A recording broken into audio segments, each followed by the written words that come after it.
Good evening, Andy. Thanks for being here. I know it's late over there. Hope you had a good day.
I was talking to my friend over in London last night.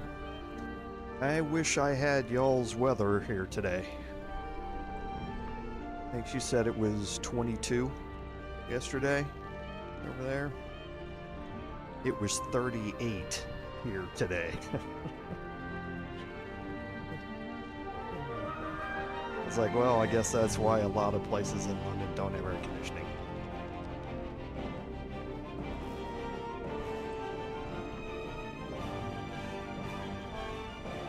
I'm hanging in there. Same old stuff. Going through a lot at work, but it just is what it is.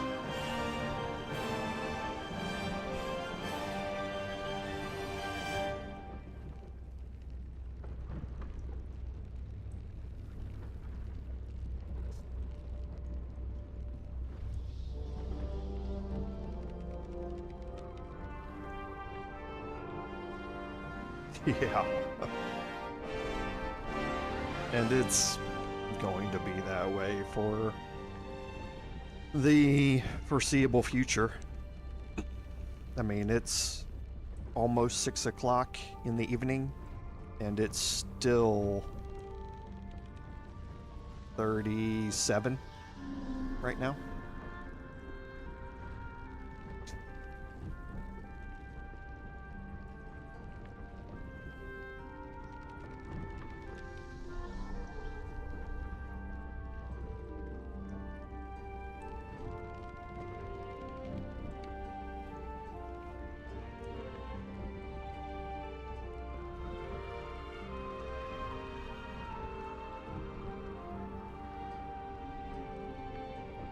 Sorry for everybody viewing in Fahrenheit.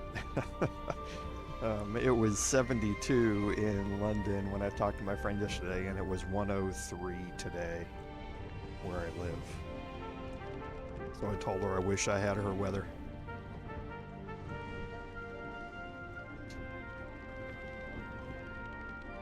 Yeah, summers have certainly gotten a lot worse over there than when I first started visiting. When I first started visiting, you really didn't need air conditioning.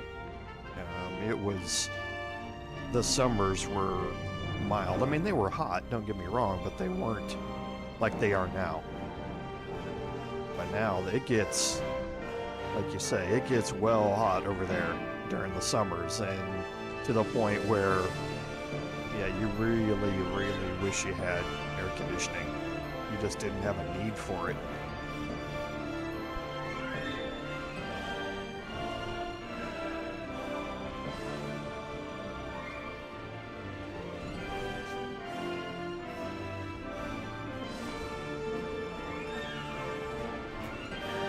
Like I always said, people can debate the reasons for climate change all they want, but you can't deny that it's changing. Because yeah, it has certainly seen a big change over there and over here. I remember when I was a kid walking to school in the snow all the time, and now you're you're lucky even where I was born to get snow a dozen times during the summer. Here in Texas where I live, we get snow once every 4 years or something, but up where I was born, we used to have months of it, and now you get 2 weeks of it.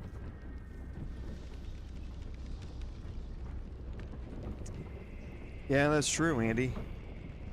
Especially if you don't have a lot of means to keep that air circulating and that sort of stuff. It can get brutal.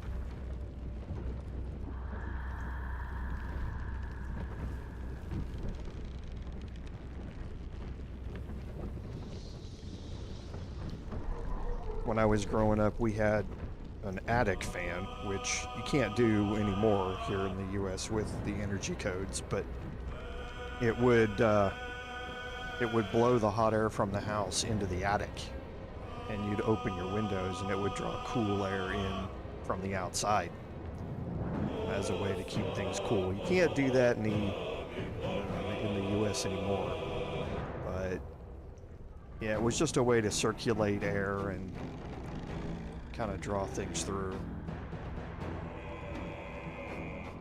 Yeah, that's right, Andy. It was. I mean, in a lot of respects, I don't mind that. I can handle heat. Like I say, spend a couple of summers in Iraq, and you tend to not worry about the heat nearly as much. But I really don't like the cold. And so for me, that's not a. It's not. You know, I'm not sad to see a foot of snow go, and that sort of stuff, but yeah, it certainly has changed things a lot. Now the summers just last a lot longer, they start a lot earlier, and yeah, it just is what it is.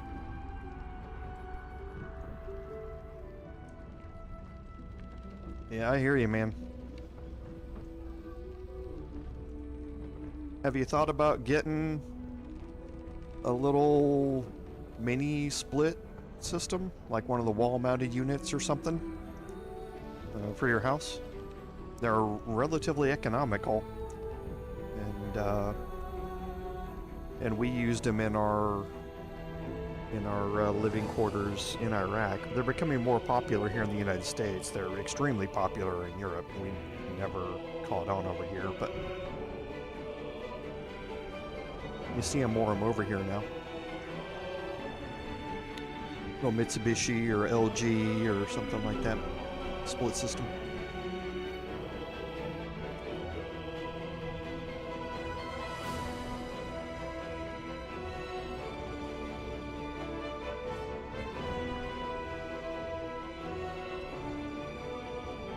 Yeah, well, whatever you got that does the job, that's all that matters.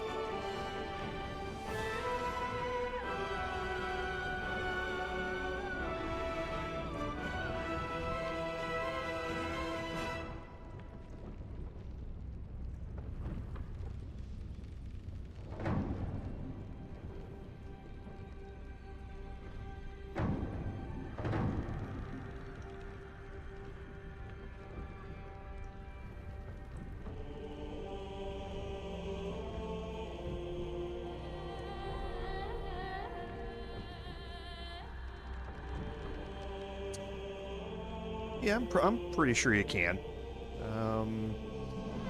Some of, I know I've seen them in a lot of places in London. If you look up, if you do a Google search for something like mini split, MINI split, you'll find manufacturers from LG and Mitsubishi and Daikin and Carrier and people like that. But you could always just, you know, contact an HVAC contractor in your area. That's the way to get the, you know, the best price. But they've gotten to the point now where you can DIY them. They're easily installable just by yourself nowadays. They've come a long way in the past 20 years since I first started seeing them.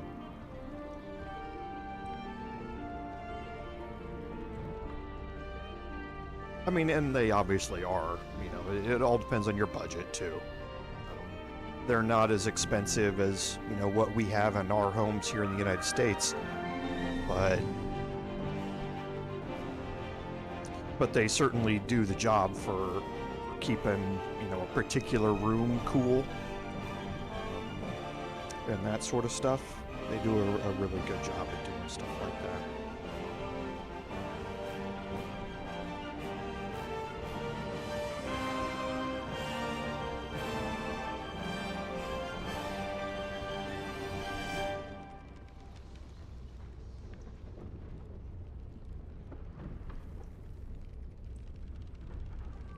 No worries.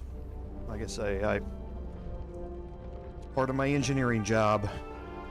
But like I say, I'm not, at the end of the day, the choice is always yours. I just throw out information and help people make an informed choice about stuff. But yeah, I know how brutal the heat can be, man.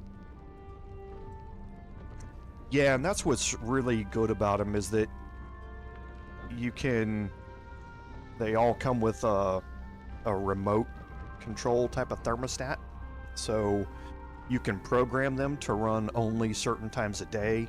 You can turn them completely off, so that you only use it when you need it, and they only are really meant to work to keep one room cool. They don't cool the entire house, so you just you know, a lot of people put them in their bedrooms for sleeping at night or their living room for being able to do stuff in the living room during the day, but it doesn't keep the entire house cold. It's just one limited portion, so they tend to run less and they definitely use less electricity than the full-size central air conditioning units like we have here in the United States.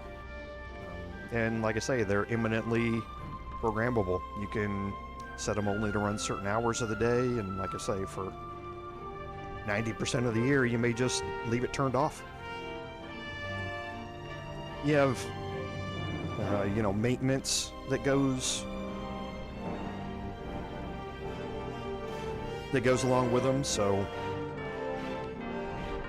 here in the United States, we do maintenance every year, but you can do maintenance every couple of years on something small like that, and just have a contractor come out and look at it, make sure it's working right before the summer, and then you're good. But yeah, if you think you're interested, like I say, take a look, talk to a local HVAC contractor near you, and they'll give you all the good info about it. But yeah, it certainly does have an upfront cost, and then you do have running costs to go along with it, but it is just a cheaper alternative than the big things we have here in the United States. My system here in the United States cost me $11,000. So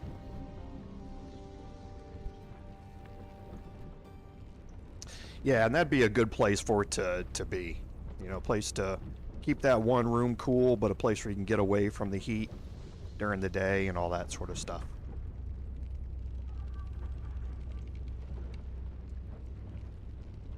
Welcome everyone to today's live stream, episode number 56 of our Baldur's Gate 3 Bard gameplay series. I'm Commander Jorval, and I want to thank you for coming along on our journey today.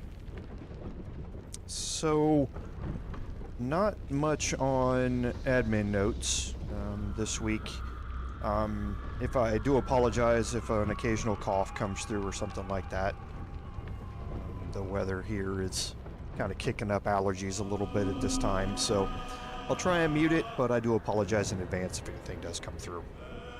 So, on our recap, at the end of last week's episode, we had finished up Shadowheart's questline, and we had kind of gotten prepared for starting Astarion's questline with the finale against Cazador.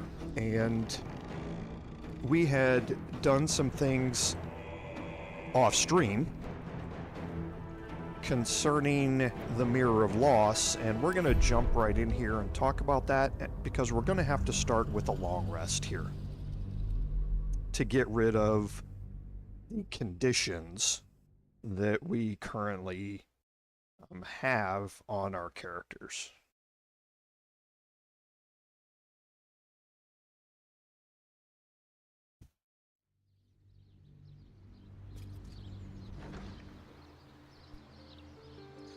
Okay, so here we are.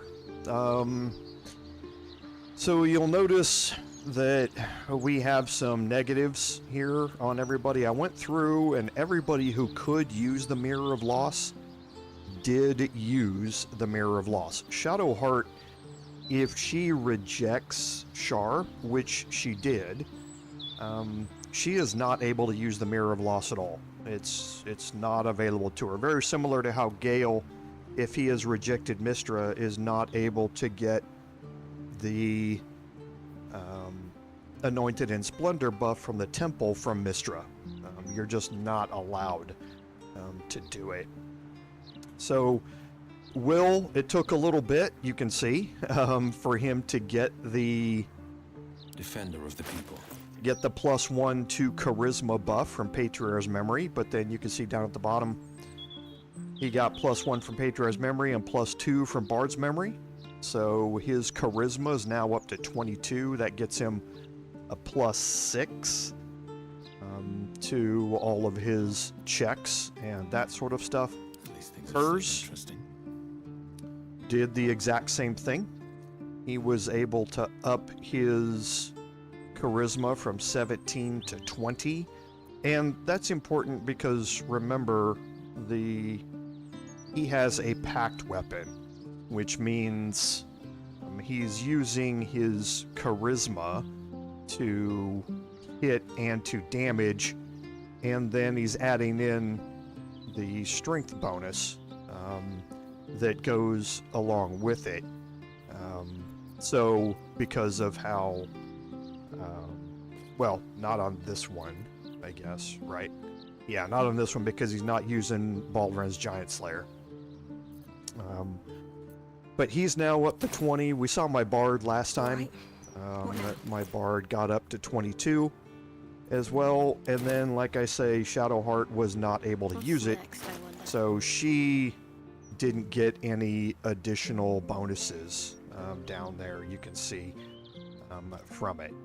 So we definitely need to take a long rest because you can see our action economy here is quite low. These things have stayed interesting. And we also want to respec our party when we do this. So let's go ahead and take our long rest.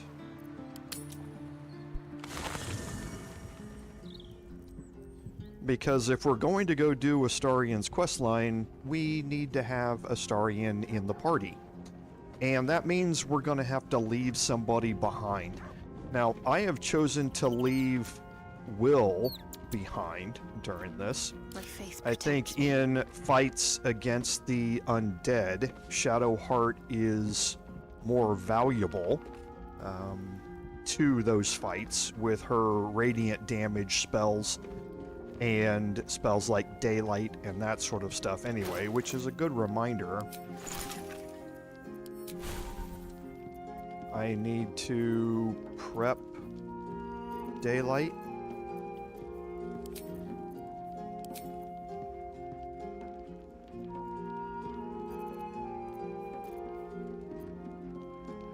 Okay. And now we're going to bring Astarion into the party so here. That's progress. Always at your side.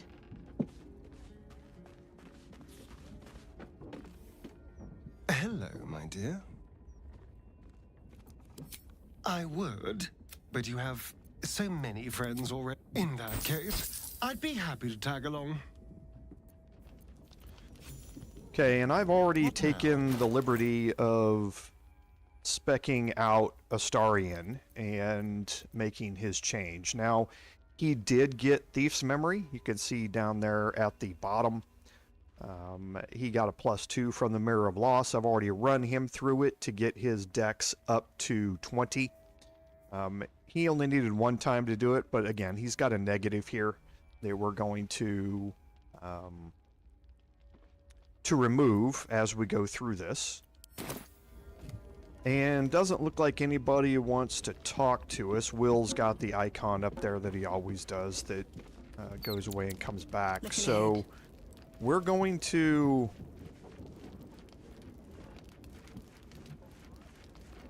go ahead and take our long rest, I At the ready. believe. Let me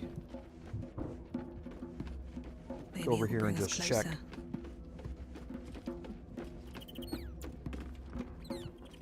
I wasn't expecting it, but I'm glad to have some company on this journey. Okay, so yeah, nothing else going on over here, so let's hop over and take our long rest. Then we'll get buffed up and we'll head into Cazador.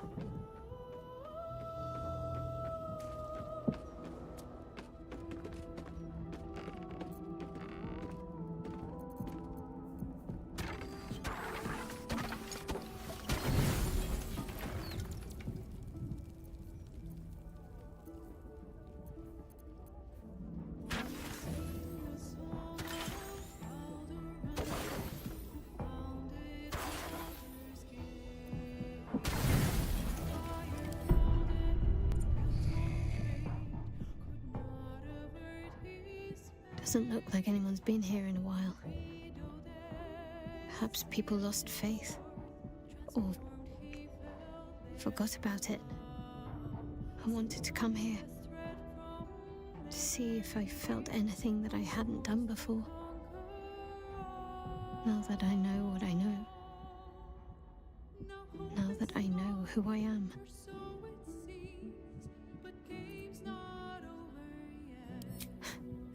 I don't know. For so long I only felt what she wanted me to. Now I have to do it for myself and I feel like I'm drowning.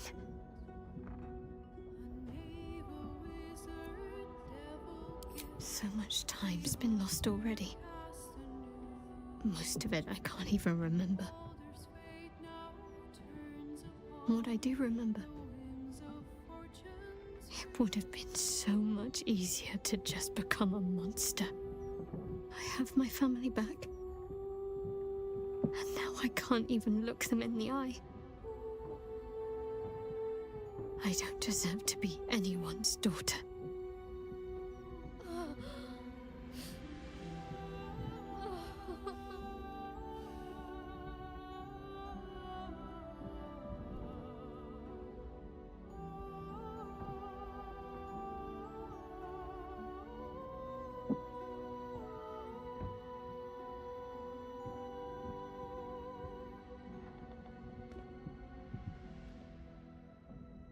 That's not true. Not even close. I'm sorry. You shouldn't have to see me like this. Alive? Free? Feeling? I've dreamt for years of seeing you like this. Seeing you as yourself again, Jen. It kept us going all this time. I can't be your Jennifer. Not as you remember her. Of course you can. No. I'd be turning my back on too much. Shadowheart is as much a part of who I am as Jennifer. I can't just forget her. That's not what I do anymore. Besides, Shadowheart still suits me. Even better than before, perhaps. You can't cast a shadow without some light. Don't worry. I'm still your daughter. If you want me to be. I'll call you whatever you like, so long as you're happy. Now? The Moon Maiden guides and helps us find our true selves. Shadowheart. Daughter.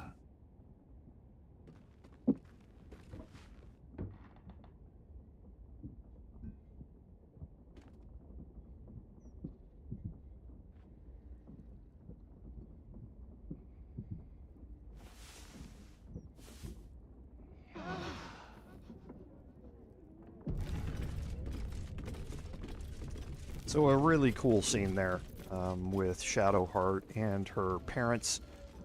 Kind of the culmination of everything that she's gone through up to this point. And her parents are here at camp. And yeah, Andy, some of the camp, they did a really good job on them. And you can go search at the Facemaker's Boutique and find some of the best outfits out there. I thought that My faith will guide me. the elegant robe suited Shadowheart's kind of walking in the light type of motif now. So I changed over to that a little bit ago, but yeah, they've done a really good job on the outfits. Never a dull moment. I'm starting to feel like my old self again. And Shadowheart, has been able to unbottle some of the feelings that Szarr denied to her. A great deal of damage was done to our family, but we can still heal. My wife will need care. I wish to find somewhere quiet, close to nature, where the sun can warm us and the moon can watch over us as we sleep. And Shadowheart, too, may wish to join us, perhaps, once she's helped you put down this absolute threat. I've gleaned enough from word around this camp to know you're more than capable. You will prevail.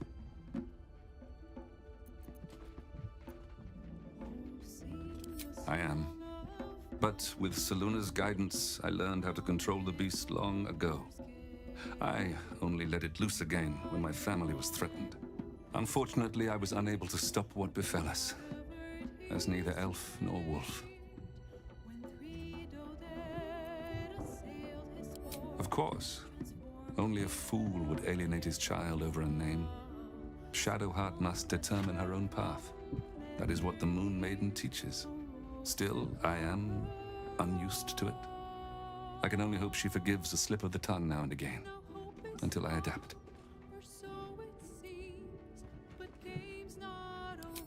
I'm sorry, but what happened in that room, that must stay within the family. Just know that we endured and are grateful for your help.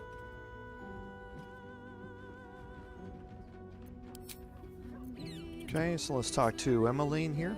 I think things will be better now that we've talked to Shadowheart. Much time was lost, but no more. Now we can be there for our daughter.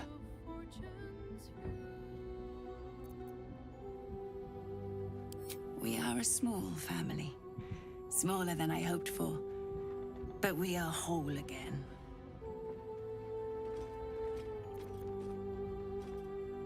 Old. I was a young woman when they seized me.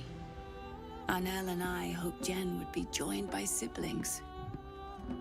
But that dream's gone now. And there's a stranger in the mirror. But I still have my teeth.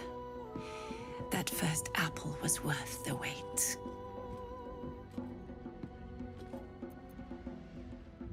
Now this old lady will be getting in the way in your fine camp, I'm afraid. Don't worry. I shall pull my weight and help how I can. After so long in captivity, it feels good to use my hands again. So good to catch up with Shadowheart's family there. How much farther can I go? All's well, I hope, aside from the obvious. Okay, so now we need to get everybody buffed up, and for that we need to leave Astarion in This camp. vessel is at thy disposal. Do what thou wilt. But the vessel only stares blank. This We're going to get going. bring Shadowheart over here. I must keep going. What to do?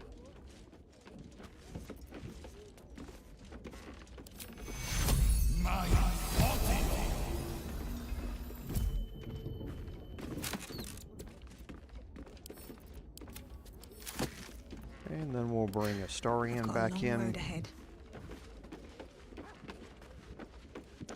Yeah, no, the writers did an Hello, amazing my job. dear. Well, obviously I would. But you have so many... In that case,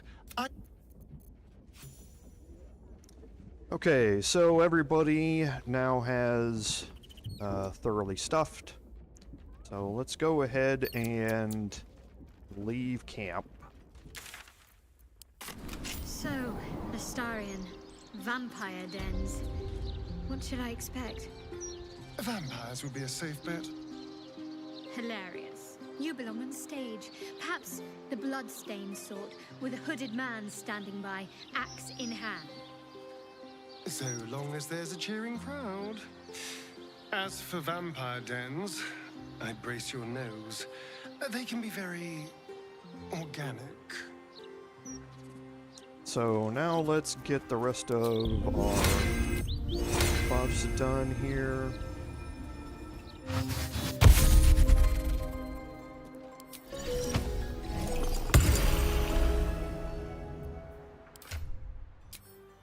Make sure Kurz Long way is to go using it. still. He is. Change out the Drake Throat Glaive.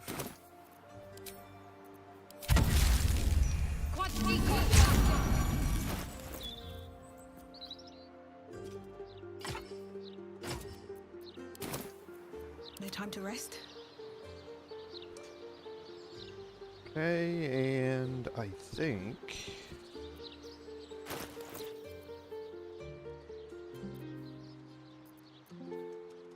Okay, packed No time to rest. weapon.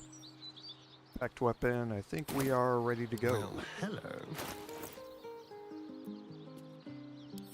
Okay.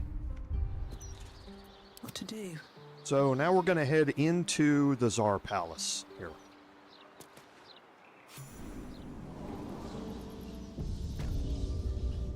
Okay, now immediately you're dropped into an area where you can't fast travel. So you definitely want to make sure that you've taken a long rest before you come in here. You can always leave. You can make your way back up here and walk out the front door and then come back in if you'd like. So we are now investigating Cazador's palace. We're looking around in here, and we did finish up Shadowheart's quest line here. Light on my feet. So you can talk to all of the should speak up. servants. The master is pure.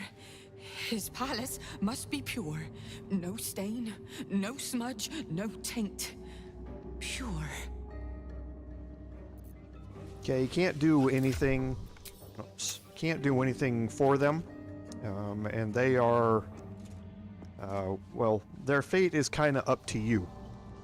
The other thing to know about the Szarr Palace is that there are paintings all over the place. You can take all of these, and they are all worth some gold. So if you want to loot this place to your heart's content, feel free.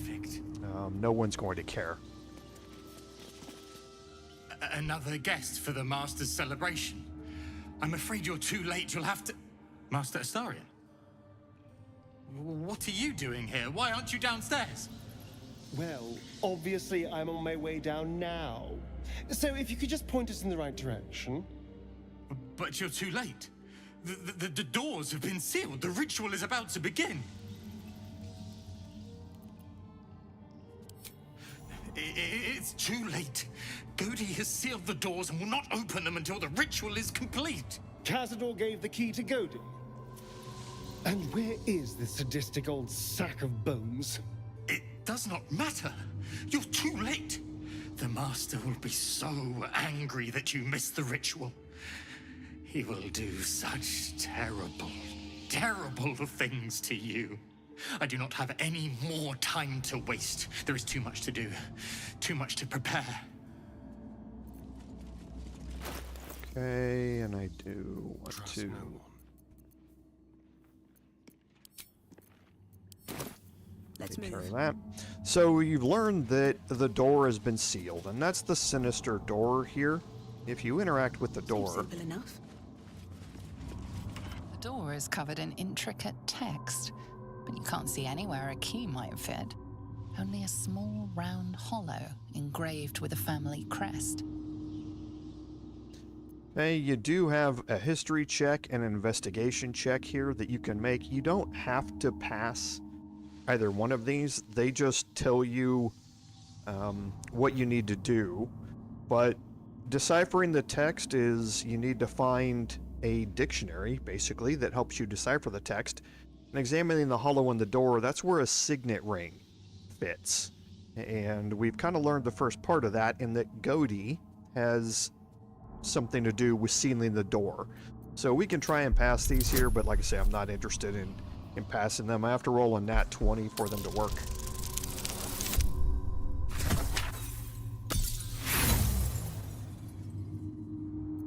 The writing means nothing to you.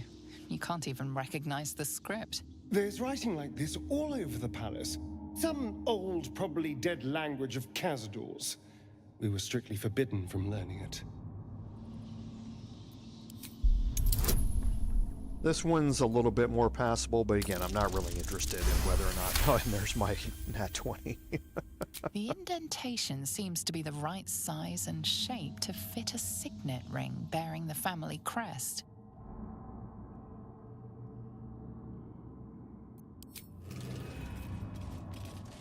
Okay, so now we're going to go about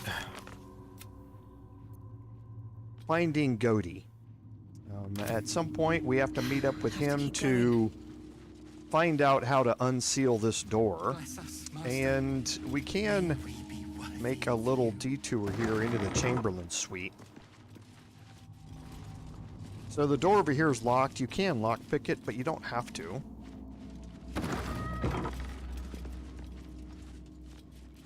Okay, here's the Chamberlain's office. There's another elegant robe, just like what Shadowheart is wearing. Here in the Szarr Palace, you're going to find a lot of high-end clothing while you're here. So if you do want to change your fit a little bit, like I say, there's going to be some of the really good clothing in here.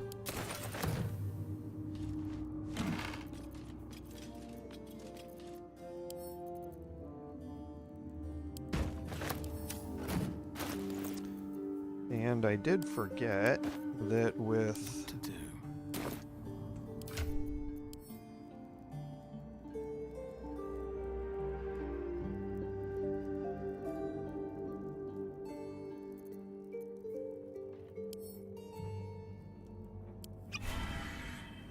Hers is going to drink that. Like I say, we're at the point where we're going to start using some of our more powerful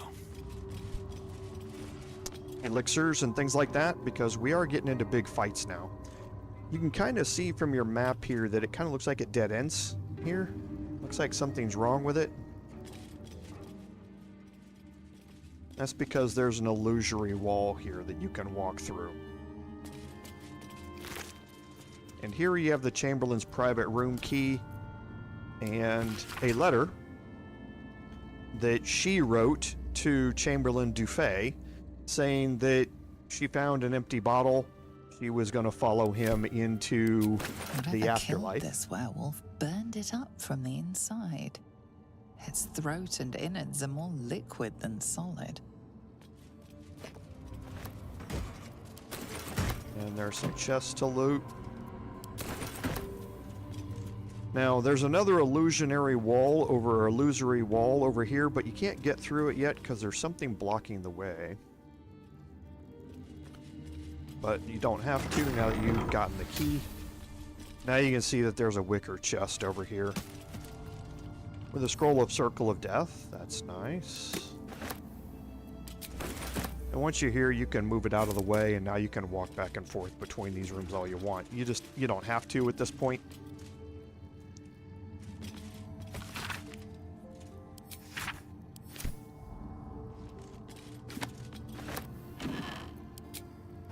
Okay, and then we're going to have... No, never mind. A perception Let's check get on with here.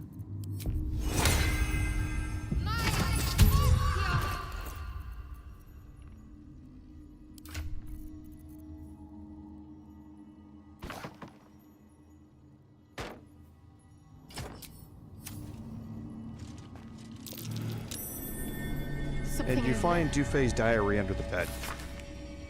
And this lets you know that he's actually planning to try and escape what's the ritual that's coming. And he's doing that by faking his death. And he's faking his death by basically setting up Lariana as the false body to take his place. So he's not been doing some good things here. Despite everything. He's not really a nice guy, but he's looking out for himself in all things. And here in the casket, you find Chamberlain Dufay. So he is dead. You can remove him from here. I Wits don't and blades, believe always sharp. Speak with the Dead works. Yeah. So his plan has Have a lot on my failed mind. And, well, at this point. in it. So a little bit of day I'll the catch a break. backstory behind what's going on here and that sort of stuff.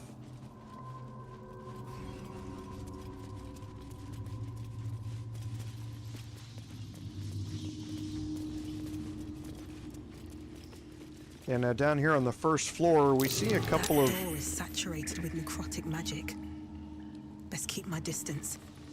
Couple of interesting things. The first, we have Siri wanna here. have a You can word. talk to her. The woman's eyes are alert, verging on manic as she bustles about. Everything's got to be right for the master. Everything's got to be perfect. And then, just like the Arcana check mentioned, we have a room here. And we're going to... Actually, I'd prefer... I do have a scroll of it. Good. So we're going to approach this door with Shadowheart, and we're going to open it up, and we're going to take some necrotic damage when we do. Onward. I'm so tired. So we're going to go into turn-based mode. Necrotic energy. It's sapping my strength.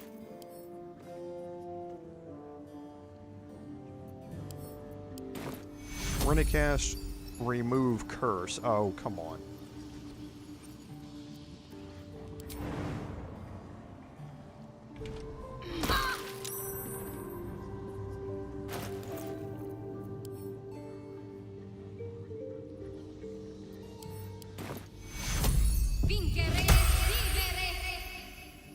Okay, and that's going to remove the necrotic effect. All's well that ends not as bad as it could have. You can search Looking up. Victoria, Ah, the and you bedrooms. find a letter here. Never once slept in. This is Basically where I took saying- our guests. I'd entertained them here until Cazador appeared and took them away.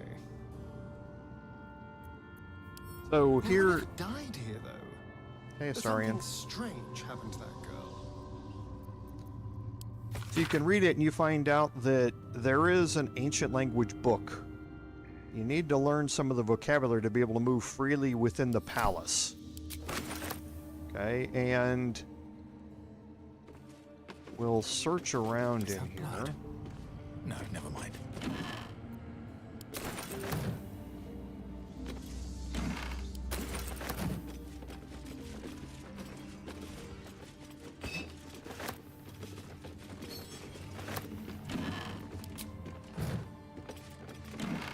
And here in the wardrobe, you find the Kozakuran Dictionary. And this is marked as a quest item because this is one of the two things that you need to be able to access the door.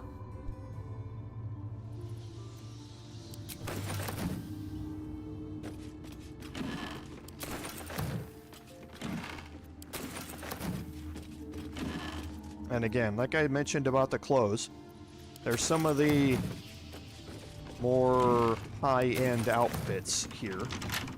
Still breathing. So Despite everything, don't give me trouble now. 15 DC.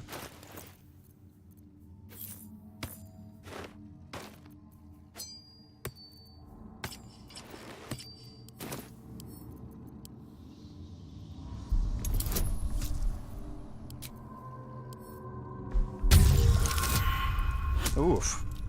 Well, I guess that had to happen with the nat 20 that we rolled earlier.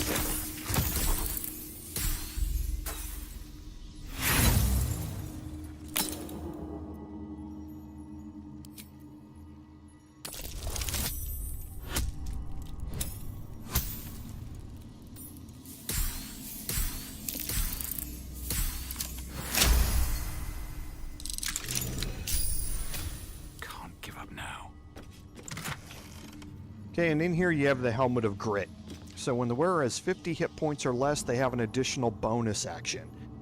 This pairs really nicely with your monk subclass and the Illithid Tadpole ability to exchange half of your hit points for healing to somebody else. That leaves you with exactly 50% of your hit points, which is what this thing needs to proc, and which several other items need to proc. So before you go into combat having that loss of hit points to gain an additional bonus action, especially for your monk that lives off of bonus actions to be able to deal unarmed combat damage, this helmet is actually really powerful. Being able to have 3 bonus actions for your monk build is a huge amount of damage that they can put out, especially when you combine that with being hasted or having elixirs of bloodlust and that sort of stuff. You can really stack up the number of attacks in a particular round with something like this. That's not how any of our builds currently work, so it's not as much use for us right now, but it is certainly useful. We're gonna make sure that we have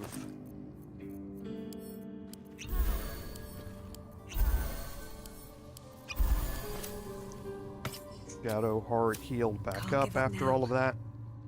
What path lies before me? And then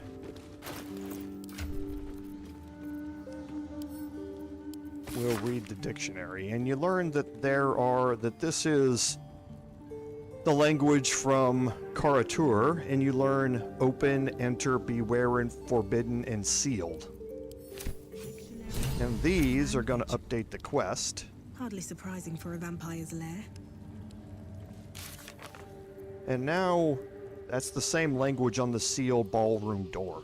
So now we have one of the 2 things that we need to get in there. So let's go about getting the next one.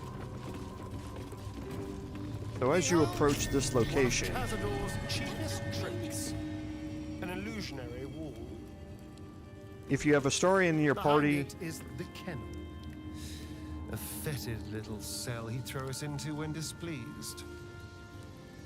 if you have Astarion in your party, you are guaranteed to discover this door. If you don't, you'll need to pass the check to find it. But let's take a quick detour into the dormitory wing here first. Again, we have another servant. I must be busy. Busy, busy, busy. Master might see me. Master might approve. And this first room here is the spawn dormitory.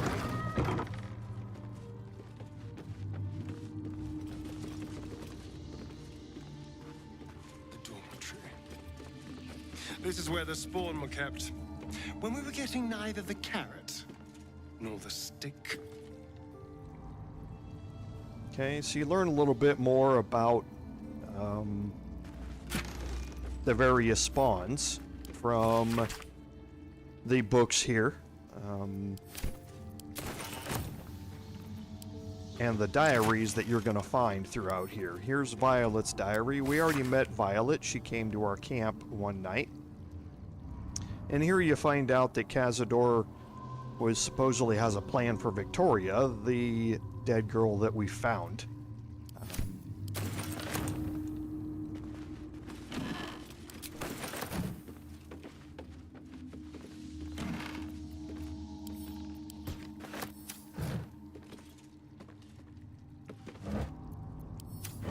Okay, now we can head back out here in the hallway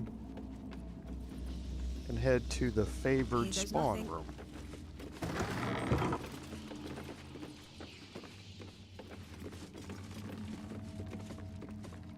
And this obviously is exactly what it sounds like. A long road ahead. This is the room where the favored spawn stayed. Basically got their higher accommodations because of being the favored of Cazador here. And you're going to learn a little bit more about that.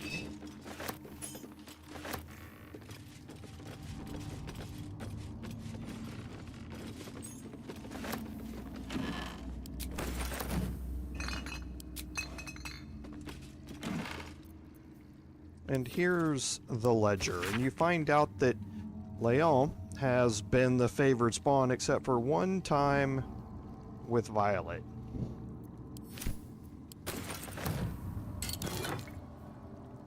Odaluk's Freezing Sphere is a really good spell to have, and here's Leon's diary. So, you find out that Cazador forced Leon to bring Victoria into the palace so that she could be turned. You learn that Cazador has specific plans for Victoria, but at the end of the day, next time I get out on a hunt, must talk to Figaro to finalize the deal for Victoria's escape disguise. He was planning to get her out of his way so that she wouldn't be the favored one. Turns out that things might have gone badly for Victoria because of how Leon felt about her, usurping his position. So as always, vampire intrigue is a real thing. Interesting times. Breathe deep and move.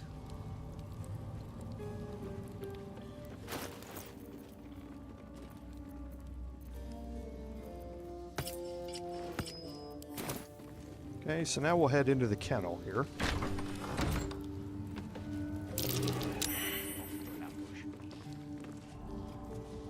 I know you're there, Godey. Stop skulking and show yourself. You always were sharp, little one. Sharp enough to cut yourself. It's taking everything I have not to grind your rotten carcass to dust. Don't be mad at Godey, child. I only did my job. Only kept you in line. You tortured us. For days at a time. Oh, yes. And you sang so sweetly for me. None of the others screamed like you did. But you're home now, and you brought me a treat, eh? A new friend for Godey.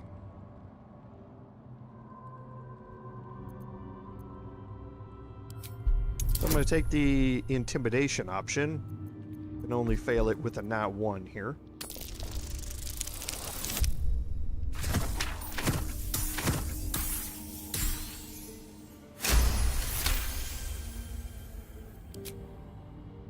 Not very nice. Not very friendly. Why are you here then, little one, if not to see Godey? We're here to see the master. But the ballroom door's locked. Give us the key. No, it is too late. The doors are sealed on master's orders. Godey will not open them for anyone, much less for you.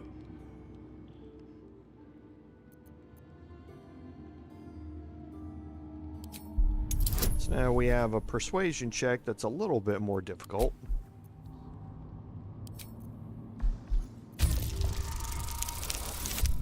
Oof.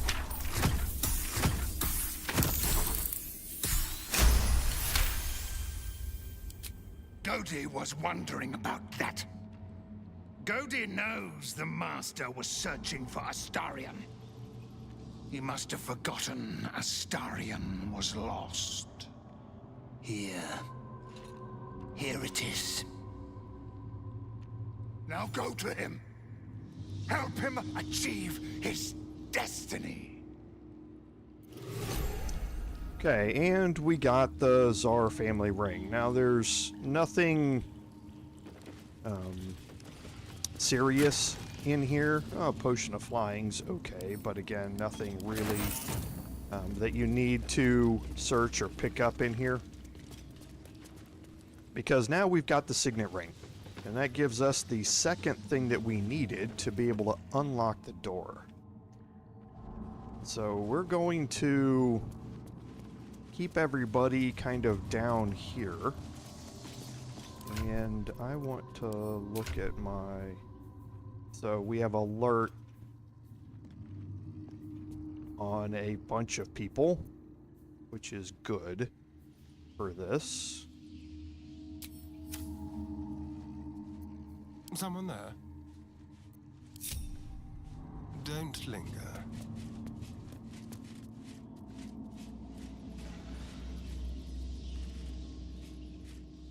The door to Cazador's ballroom, where he hosted his most hedonistic nights. You've never seen it closed, let alone locked before. The door is covered in intricate text, but you can't see anywhere a key might fit.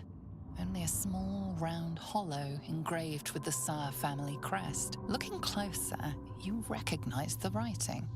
It's the same Cazador script from the dictionary you found.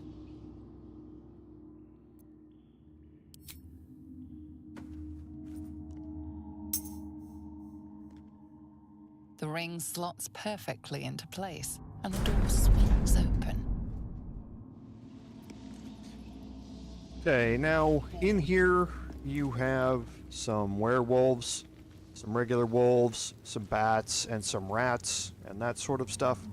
There's nothing that you can do to avoid a fight here.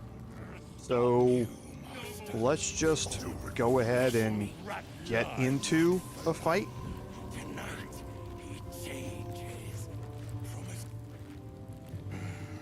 Runaway spawn.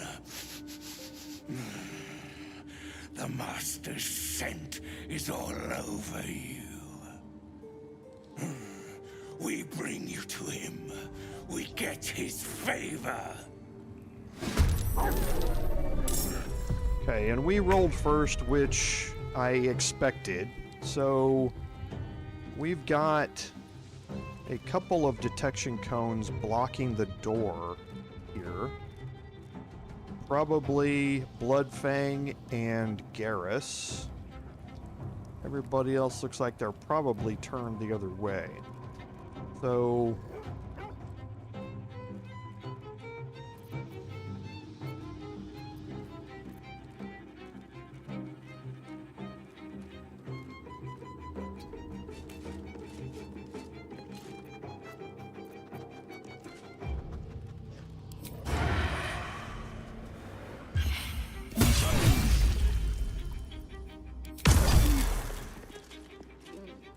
okay, so that worked.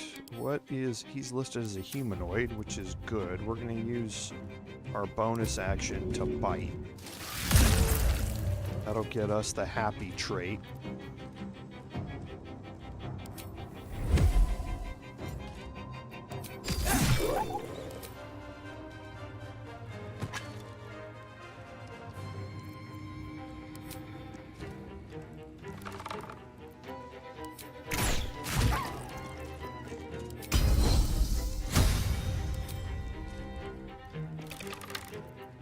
There's a crit.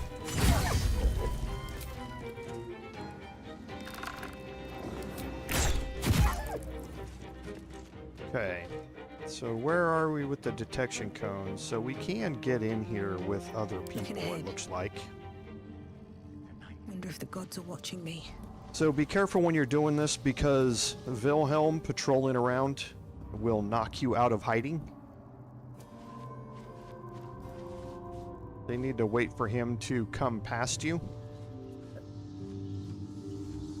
before you walk in. Bless us, Master. May we be worthy. It's best not to try and do it when his back is turned, because he doesn't stay there very long most of the time. So we're going to wait for him to come back just like that. Once he passes, you can go into hiding. Better be cautious. Never wanted the easy path.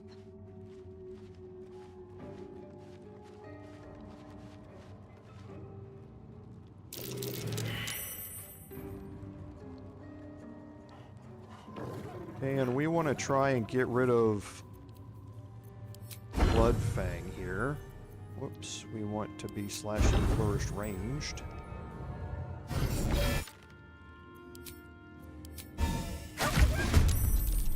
Okay. So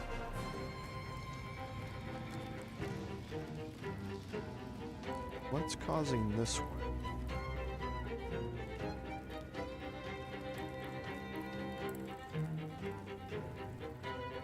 I don't think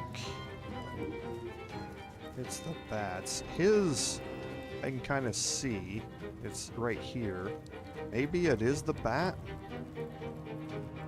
I didn't think the bats had, but it looks like maybe they do.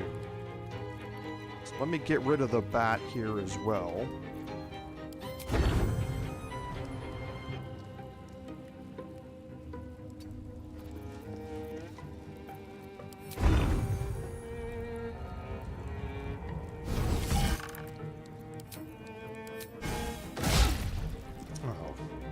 Okay. Best be on my way.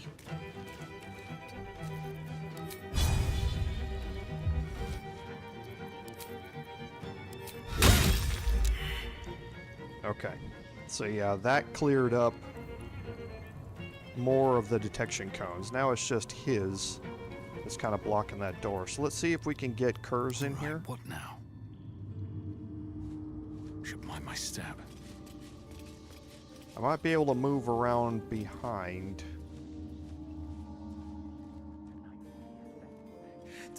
Wilhelm.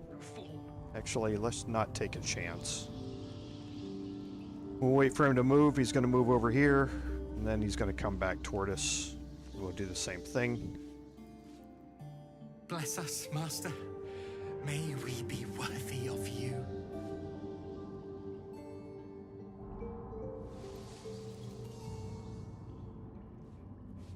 There he goes.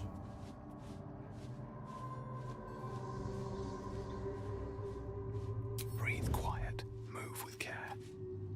Everything light on my feet.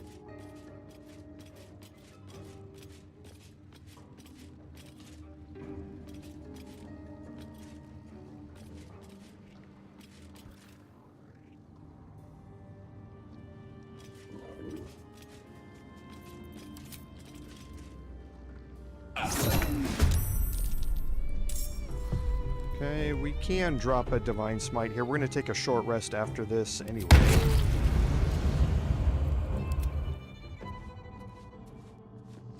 And last is Shadowheart.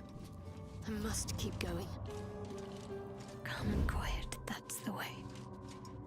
Need to press onward. Tonight he ascends. Tonight we shall see his true form. Took a little chance getting around behind him there.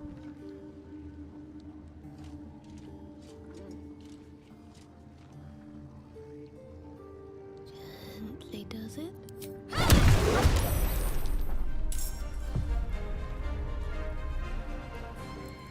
Moving. Shall we dance?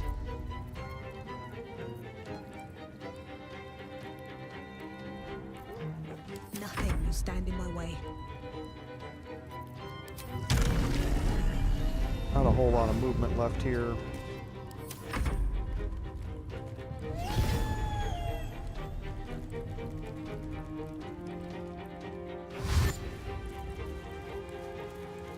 I think one bat is attacking.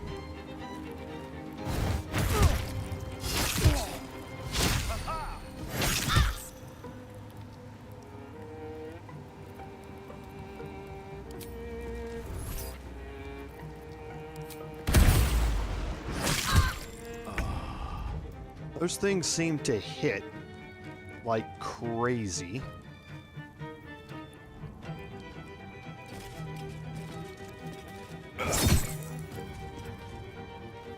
One day I'll catch a break.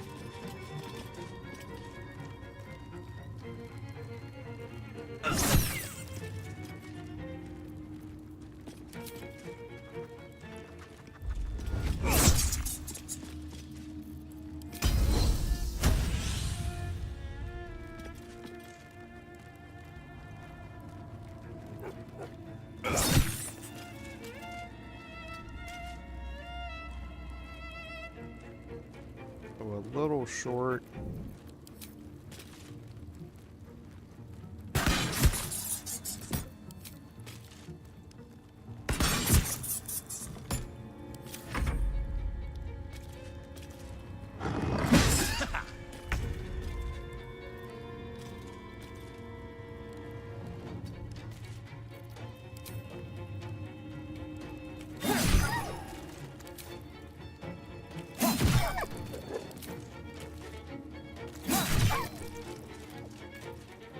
Nothing important is ever easy. Should be able to get a slashing flourished melee here to hit both.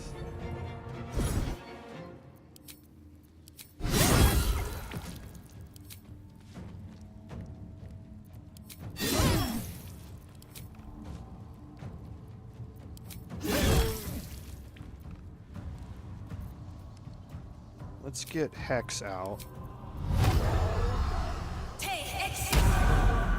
What should I do?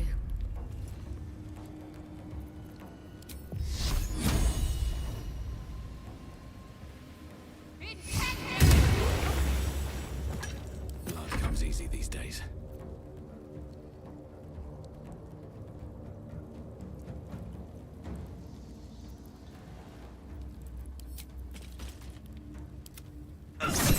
Alright. So we're going to take a long rest after that just to get our bardic inspirations back and that sort of stuff anyway, as well as Stop me yet. the divine smite. That helped. Now there's not a whole lot that you can find on any of the bodies that are in here of the werewolves and the bats. They're normally empty. You can look at some of the party goers and find out that they were invited in. What am I They to were do? brought in for specific purposes to entertain everybody tonight. The corpse does not respond. I want to get out, speak with the dead, because I know there is somebody here who you can speak with. Let's see.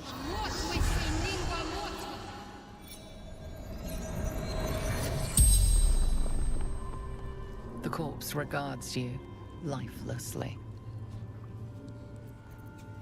Sterlac, senior clerk in counting house. Enjoying party, drinking, talking. Wolves arrived when our host left, slaughtered us. West Door took most beautiful people away. Never saw again.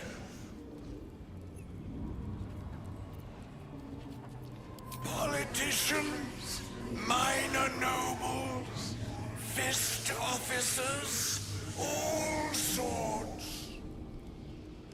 The spell's power wanes. You can ask no more questions. And you learn that they left through the west door. Now, there's a door here, but there's a door over here, and this is the one that they're talking about. But we do have a couple of other exits from this room. This door is closed.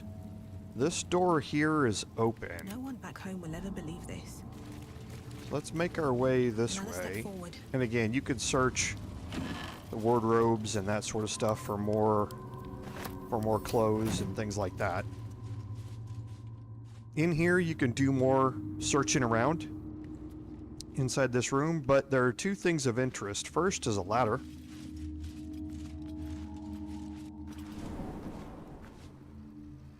And this is going to take us up into the attic. And there's a button on the wall here that opens that door. So now you start to see that the buttons might control those walls that are in the corners of the octagons.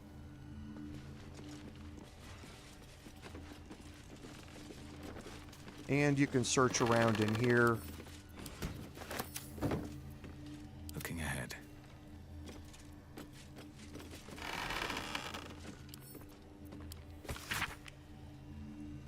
And you learn about Amanita Szarr. And this was Cazador's niece. And showed her the Chamberlain was waiting to connect me to the ballroom, a chamber mysterious to me as I'd never been allowed to enter it before. So that's probably not a good thing. Knowing what we know about what's happened. Okay, so this door exits you into the second chamber in the attic. Again, more stuff you could search here.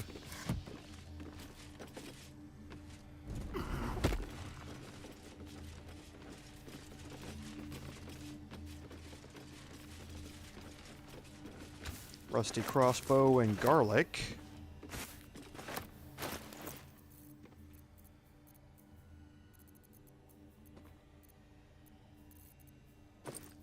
Garlic in this game, unfortunately, is a camp supply and has no effect on the vampires. Behind these crates is a button.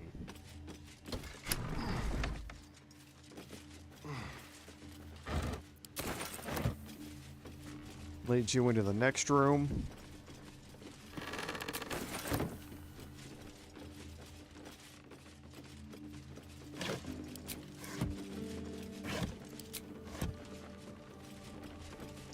There's a ladder that goes up here.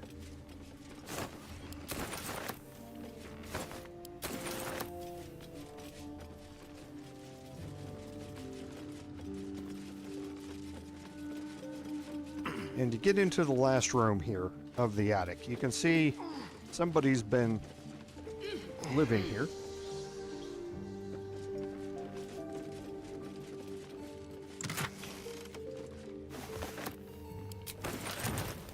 Okay, inside that pouch is a silver key.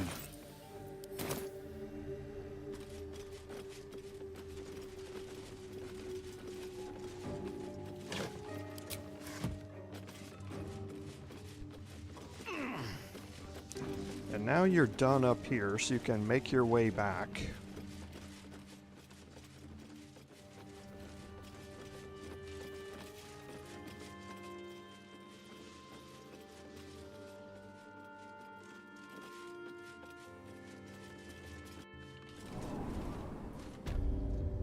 And now you're going to learn about the usage of the button. So what we're going to do is leave my bard here. So much to prepare. Take everybody else over here by the door. Oh, forgot the bat's still alive.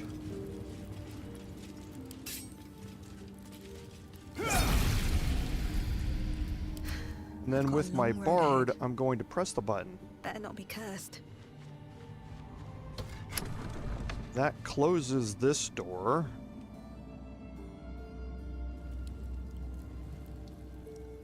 But opens this one. Never a dull moment. So now I'm going to move everybody in here. And there's another button over here on the wall.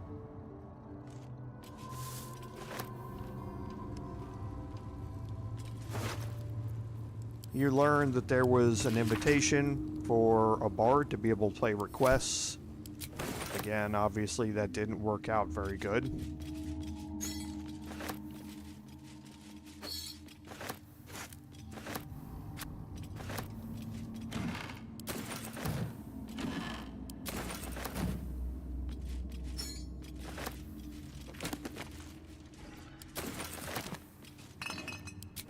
Okay, there's an opulent chest here with the counting house safe number 1 key. So again, another key to add to our collection of the counting house safes.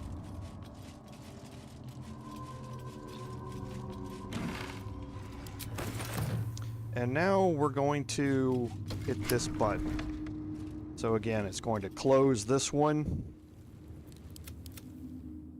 and to open this one, and now our bard can make their way out. Swift as my feet can carry me. Then once they're out, Still alive. hers can hit So this that's button progress. again and Let's let get the going. bard in. Should mind my step. Now, there's something that the eagle-eyed among you may have seen, and that's the fact that underneath the opulent chest is a hatch. That hatch is locked, and that's what the silver key is used for.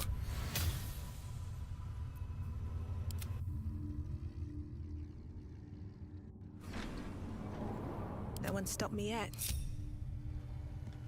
And that drops you down into the basement. Now, this is a dwarven ruin that Cazador has taken over the use of.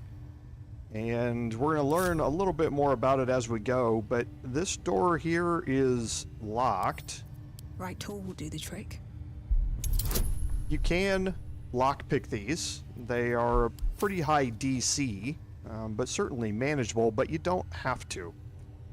And Careful, I bite.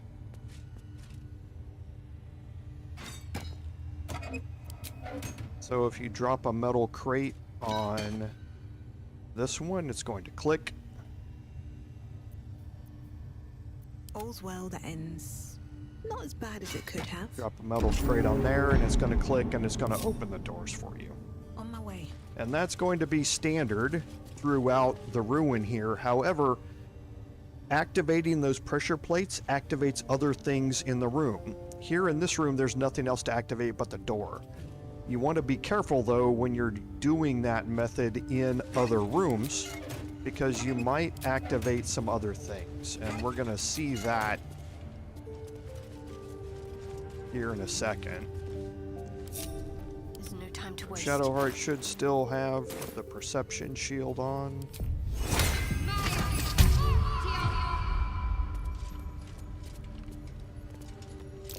Looks like a trap there. Okay, so there's a vent No trap time to waste. and a vent trap. The gargoyle heads are already found. You don't have to perceive them. What a day. And I forgot, I do have Astarion in the party, so there's no need for me to be doing this when I have Astarion to do it. Watch the shadows. We're going to disarm these two vent traps.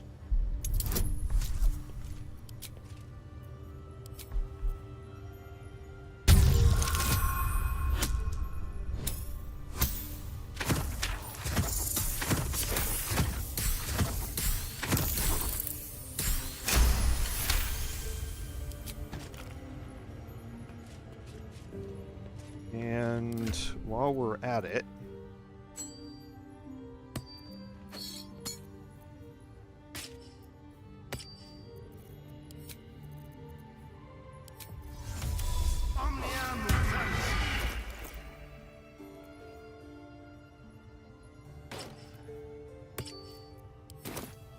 we'll give him Mark of the Shifter as well, because I honestly don't know how many thieves' tools I have. I've got one left. I thought I noticed that a little bit ago. And these, like I say, they are fairly sporty DCs.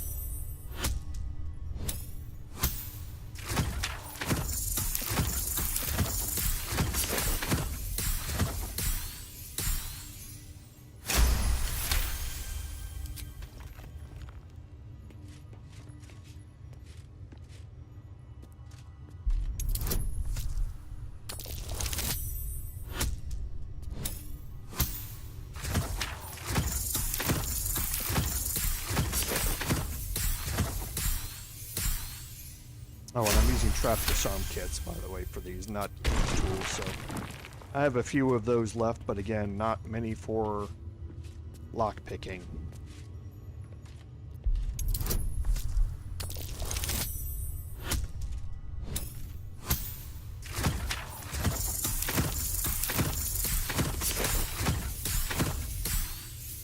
$39. Nice roll.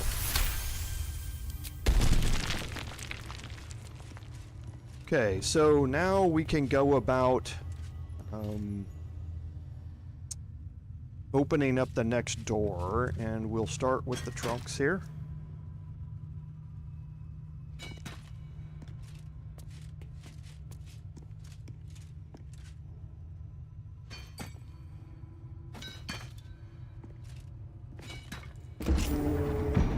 And that's going to open up this door here. Now again, in this room, there's going to be some things that we want to find first. Onward then. So we'll go in with Shadowheart. So first, there's a gargoyle head here. You don't need to perceive it.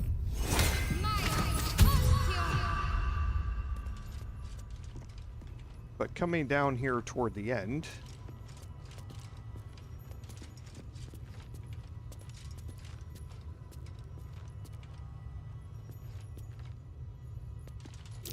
Best avoid that trap. and again, we have pressure plates here. So with the Astarion, you want to be careful not to step on those. Keep your distance, darling. Go. While you're going about your disarms. So we'll start with the gargoyle head here.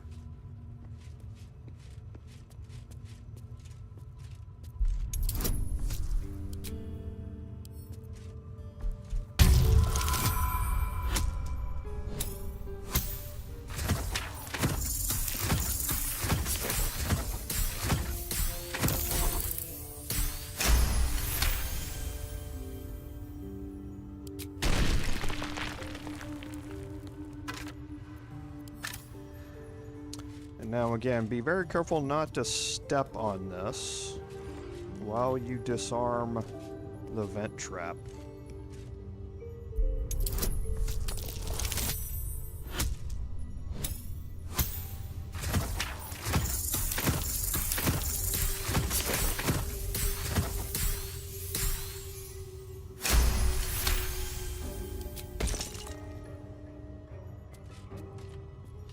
And there's one more gargoyle head here.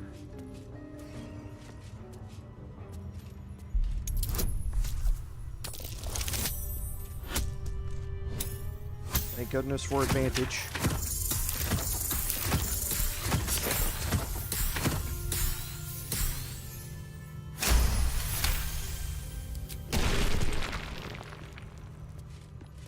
Okay, and now the opulent chest is locked. However,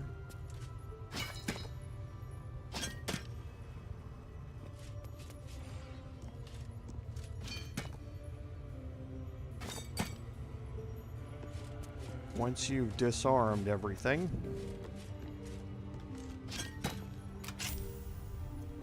now the opulent chest will be unlocked after you've clicked on both of those plates.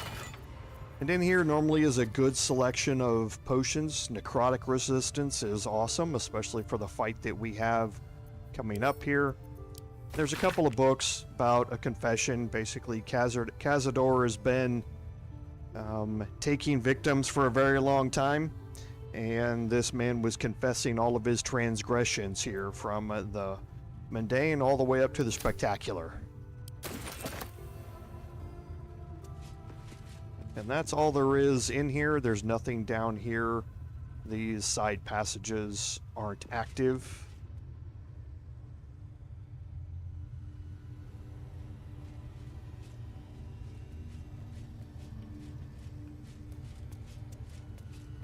At least things have stayed interesting. So now Time to press to ahead. get out of here, all you have to do is very similar to what was happening previously. Go doors that are triggered by the same thing, so just deactivate one of them and it will open the passageway back up. Let's see what this does.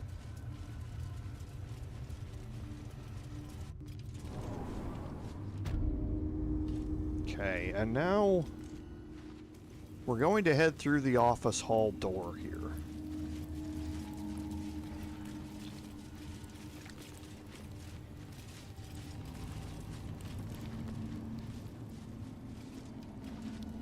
There's a dais over here, which we'll get to here in a second.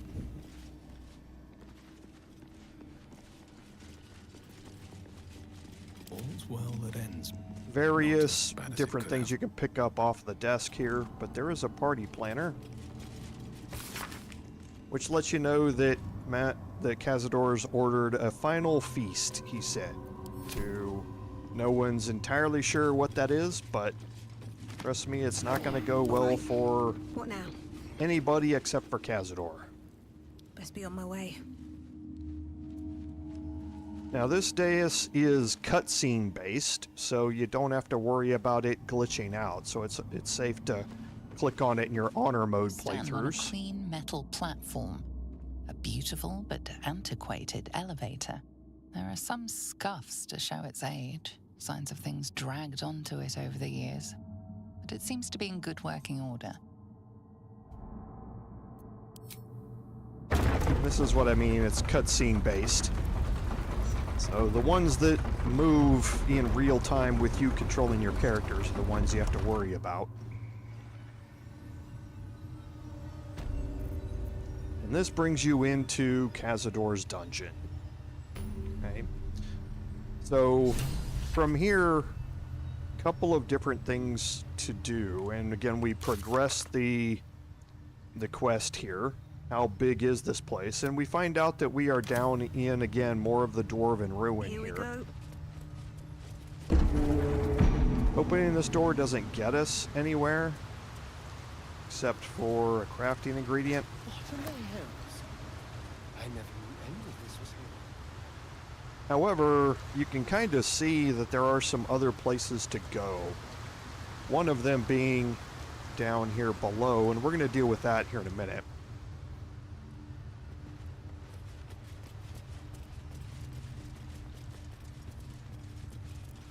You can see that there's a crypt gate here.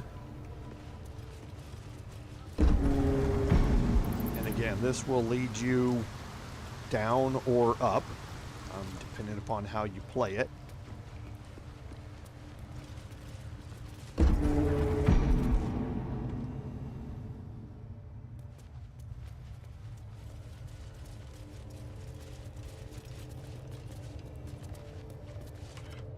Just like the door to the ballroom upstairs, this door features no keyhole, but does have an indentation for a signet ring.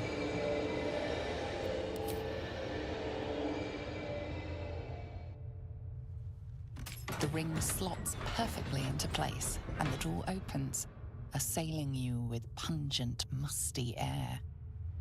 So you don't need to lockpick your way into any of those. You can just get in by using his signet ring. And here you can see that we have a passage off to the side over here. And then down below you can see there's another room down there.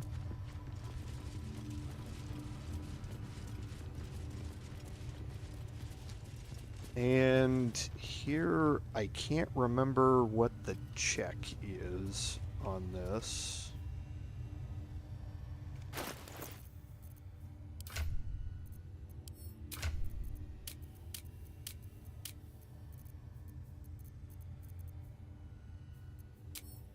Okay, it might be intelligence-based.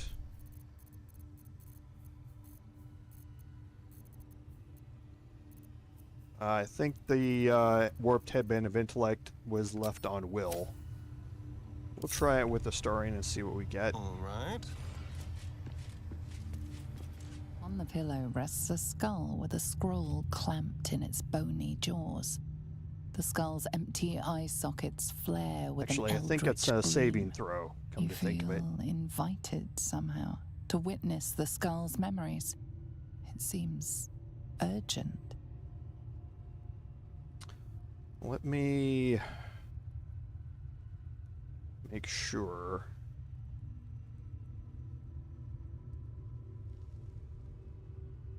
Give me just a second to pull this up here real quick. Okay, yeah, they're wisdom checks. No time So to we'll do these Let's with try this way. Shadowheart. And what's her... So she's got a +5 to her wisdom checks. On the pillow rests a skull with a scroll clamped in its bony jaws. The skull's empty eye sockets flare with an eldritch gleam. You feel invited somehow to witness the skull's memories. It seems urgent. This skull is all that remains of the vampire Velioth. He turned Cazador, gave him the gift, and then taught him the rules of vampiric existence. Okay, so yeah, it's just a wisdom check. So it's straight based on your wisdom. Here, it's not a saving throw, it is a check. So Shadowheart is the best equipped to do it. You don't have to go through any of these. You're still going to end up with the scroll at the end of it, no matter what. But let's try and work our way through these. So we can add in our bonuses here, so we can get advantage and other things like that. We'll just try and get it here with our regular rolls and see how it goes.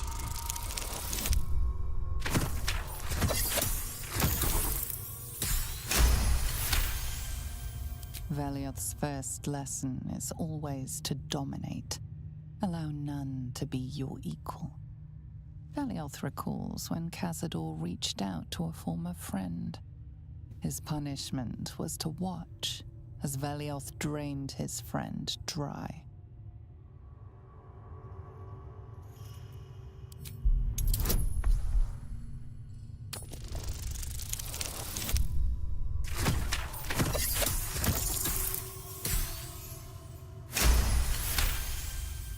Velioth's second lesson is that power comes from solitude. To share with others is to be weak, and to be weak is to fail and die. Velioth recalls when Cazador rebelled against him. Cazador suffered 11 years of impalement because he failed.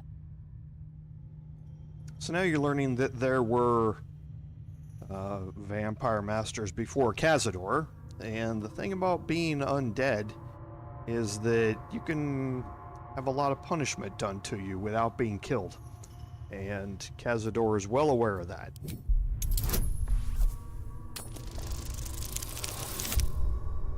There we go. I rolled a nat 20 off the bat, so makes sense. I'm not going to use an inspiration Let for the this. shock of impalement allow your focus to waver, and Velioth's words drift away, lost in the mists of time. Velioth recalls Cazador, his lessons learned, killing him in the rite of perfect slaughter. How they both laughed. Velioth recalls Cazador boiling the flesh from his skull, and then, to mock him, clamping his schooling scroll in Velioth's jaws. The skull's eyes flash a final time, and its jaws sag open. The scroll with all of Cazador's rituals is yours. Velioth is no more. Even his precious rules. Okay, so you learned that Velioth kind of got his just desserts there at the end, and that got us the inspiration. No, what I didn't see what that got us. It didn't advance any of them.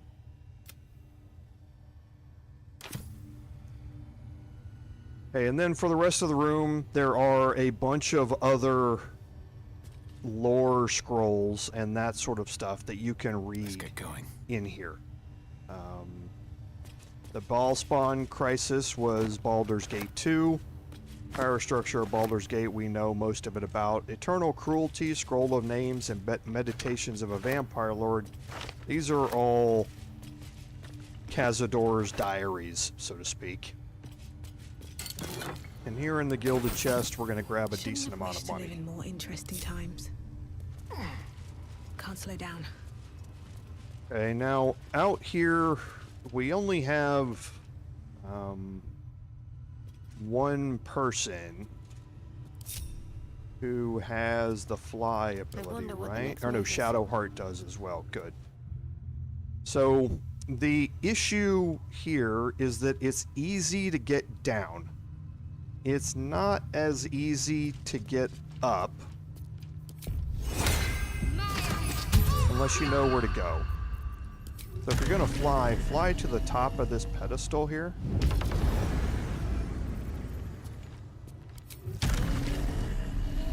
Then you can fly down.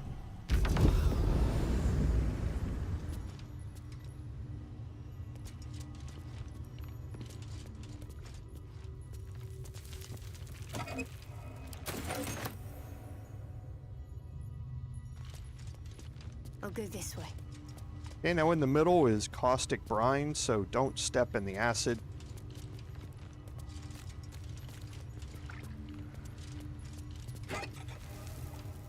Serpent Fang Toxin is nice. Let's see what we have here. Crafting ingredients.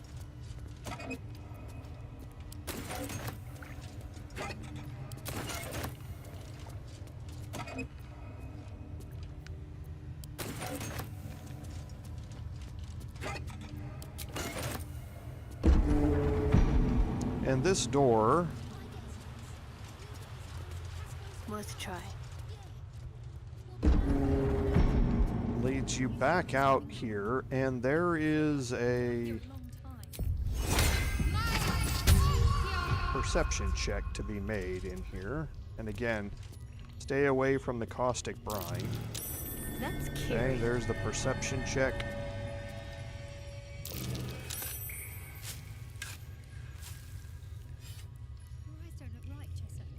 And you learned in the second perception check that the casket is trapped. And this door here leads you out. Now you can see where we are. We're down below the door that's right above us here. Okay, so now the issue is getting this disarmed and getting that door back there lockpicked.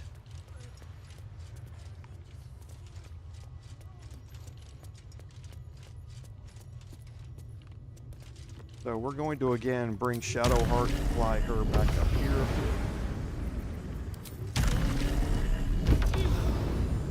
Let's move.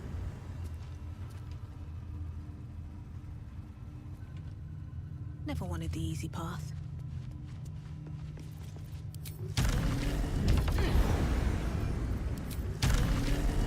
I'm going to attempt this with my bard here. I can't remember the DC on this.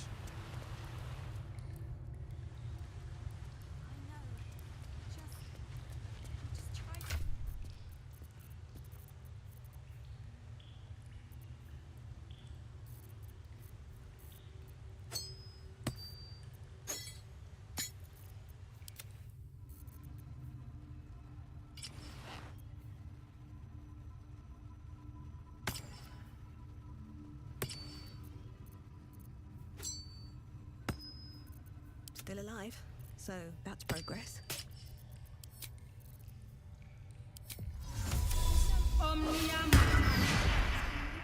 Okay, Mark of the Shifter.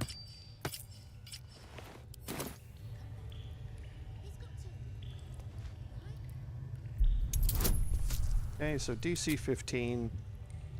Yeah, this is going to break concentration on Hex. I'm not too worried about that. Because Astarion does not have fly. So getting him down here and back up, I want to try and avoid, unless I don't have any other choice. And here you're going to find the Pellerson Blade. The psychic damage comes from me, from my bard, so you can disregard that. You can see that the Pellerson Blade does 1d4 radiant damage by itself, which is really, really nice. And attack rolls with this weapon have advantage against undead.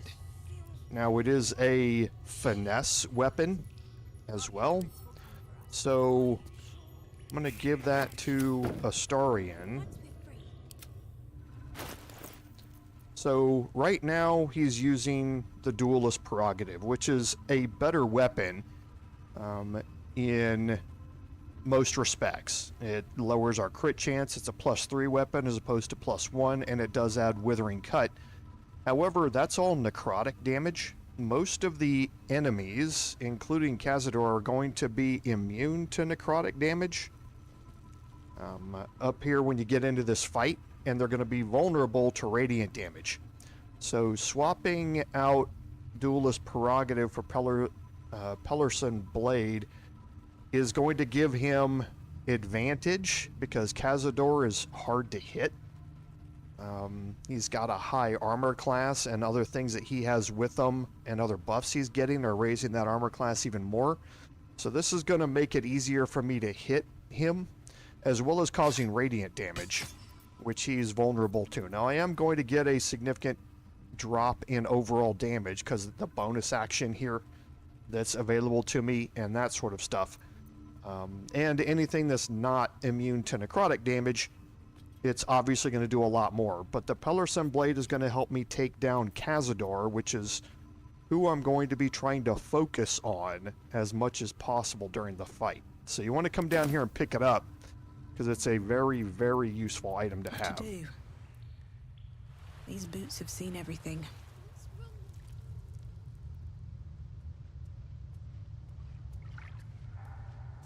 And I'm encumbered.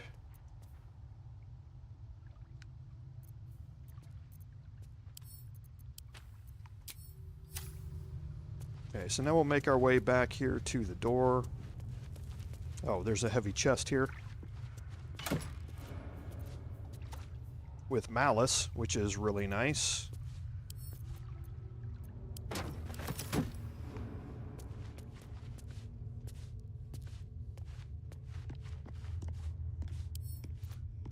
Can't keep me out. Okay, so lockpicking, this is DC 30.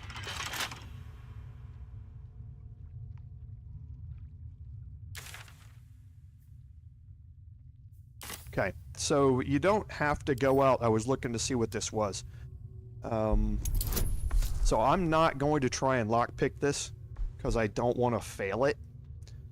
At a DC 30, I would need, with me, a really high roll to be able to pass it. And I'm not going to use my last Thieves tool to try and pass this. What this does is it takes you out to the lower cities, or the lower city sewers. We saw this door from the outside when we were inside the sewers. There's no way to open it from the outside. The only way to open it is from here when you come into this room. This can be fairly useful if you're trying to play out the encounter with Cazador and Astarion a certain way. Now, we are not trying to play it out a specific way, so it's of less use for us, but it was more useful during the whoops, and where am I going? During the Paladin playthrough, if you want to avoid the Gur fight. This is the way to get out of here without encountering the Gur. We're going to again move up to the pillar. Then move up here.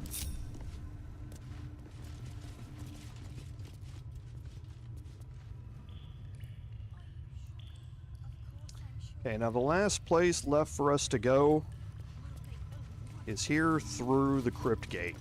Now we want to get a little prepped for this, because Cazador is on the other side, and the fight with him can get a little sporty. So for Shadowheart,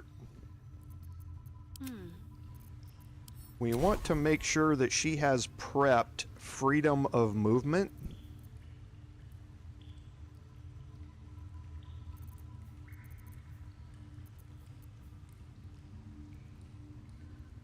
Yes, it's always prepped so that she can snap somebody out of stun. We want to make sure that she has daylight, which she does, because a lot of these enemies have daylight hypersensitivity, and they take damage when they are in daylight. So we want to be able to take advantage of that.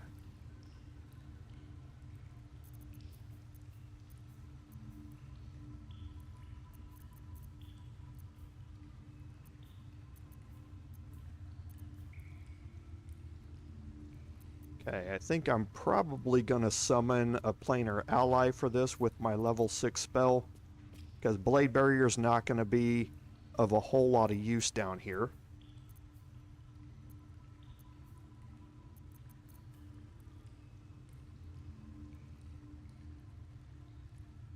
And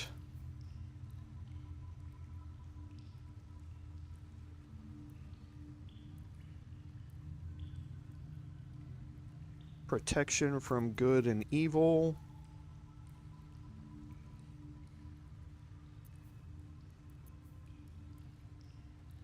Actually, everybody can't be charmed or frightened, so I'm going to remove calm emotions and put in protection from good and evil. Okay, now as far as everything else goes,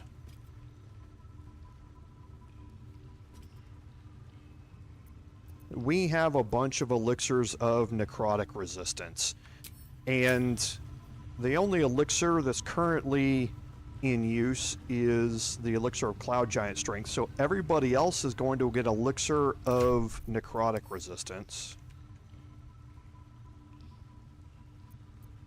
So Shadowheart is going to drink.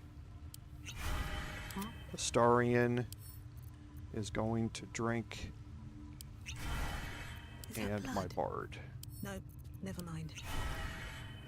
And depending, my paladin has quite a few hit points, but I may swap out to necrotic resistance depending upon how the damage dealing phases go here.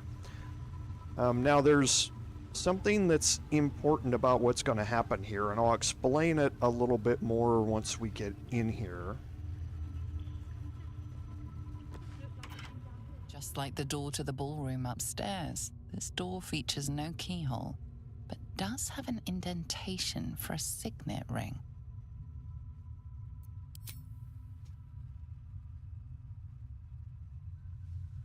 The ring slots perfectly into place, and the door opens, assailing you with pungent, musty air.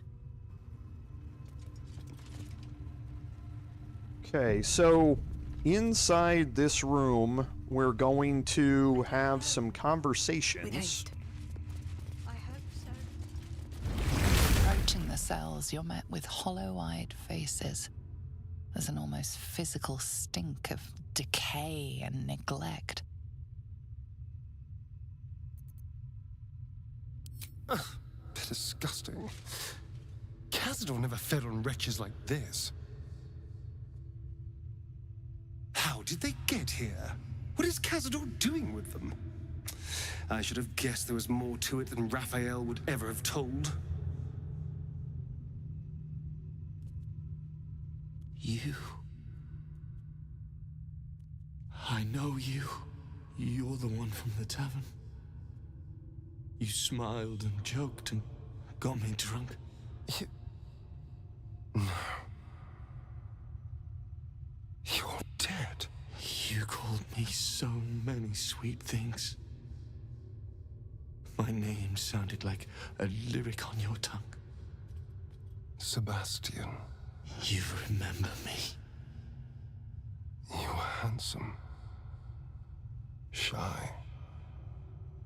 you'd never been kissed. You taught me how. And then you destroyed me.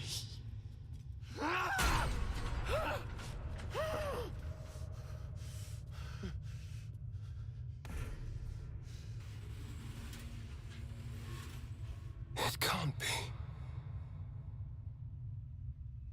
Beneath the dirt and blood, you notice that every prisoner has a rune carved into their flesh.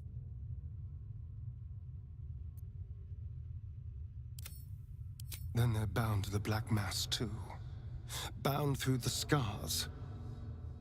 Through me. I know these faces. Every one that shares my scar. They're my conquests. I pursued them. Seduced them. Then brought them to Cazador. He told us he was feeding on them, but he turned them to spawn. He turned every last one, so we'd have souls for this cursed ritual. How long? What?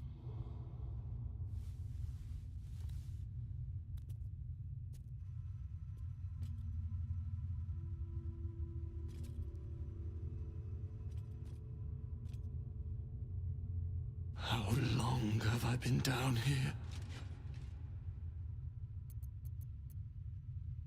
170 years. You were one of my first. My family. My friends. They're gone. You took them from me. You took everything from me.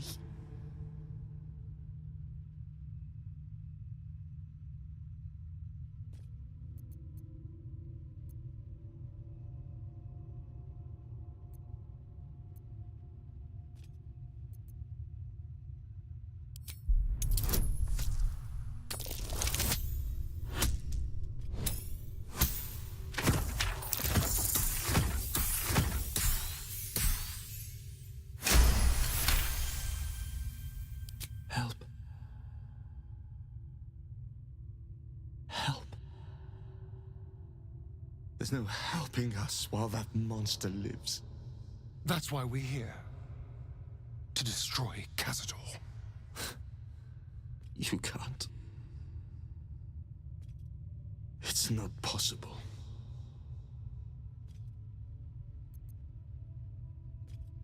And then? What happens to us?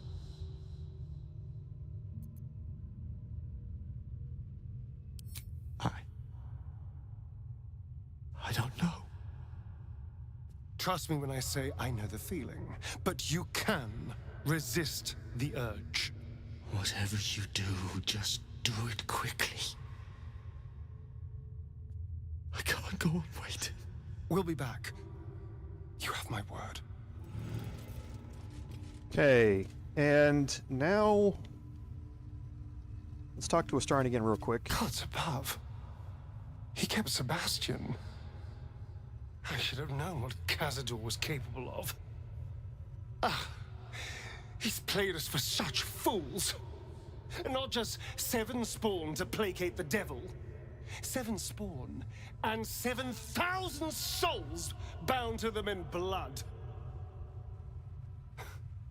Everyone, whoever trusted me enough to let down their guard, innocents, idiots, and the unlucky. It doesn't matter. I will need to sacrifice them all if I want to perform the ritual.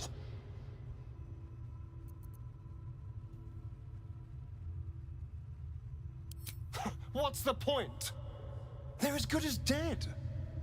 I thought they were dead. If they are unleashed, they will cause incredible carnage. They will be ravenous. They must die. Better they serve a purpose.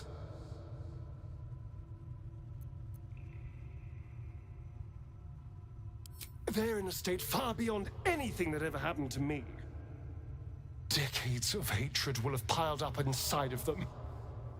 I can't even begin to imagine. We must find Cazador. This must end. Okay, and that takes care of this side here, but there's another side. You interact with the gate. Hey! Hey, you! Come closer. Oh, God. It can't be. It is you. I knew it. I'll kill you. Once I get out of here, I'll kill you!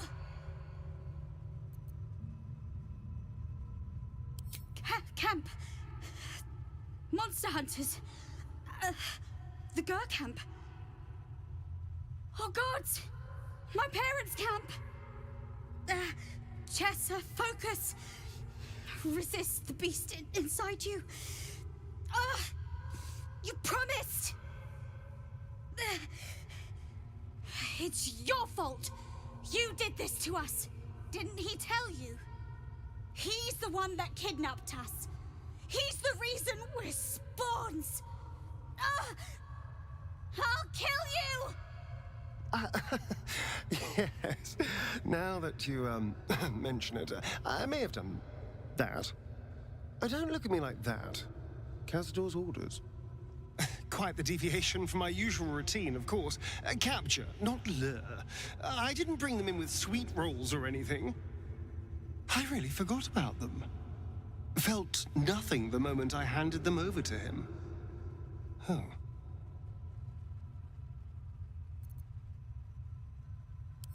Parents? You've seen my parents? I miss them. I think. Or perhaps it's the hunger. I don't know. It's so hard to tell.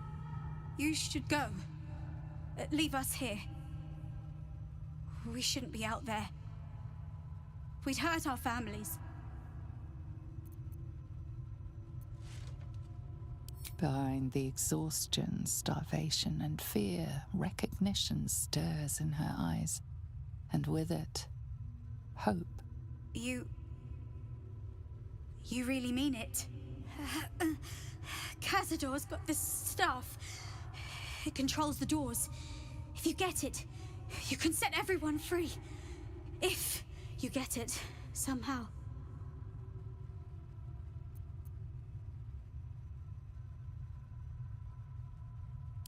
Good luck. If you fail, well, I suppose we'll be seeing you again in here. Okay, so now we found the Gur children, which is going to advance the quest that we found earlier when we talked to Ulma from the Gur camp. And now, like Andy said, this is your last opportunity here before you go into the ritual room. So here we're going to do our equipment check because we need to make sure that we have our equipment back where we wanted it after the lock picking that we went through.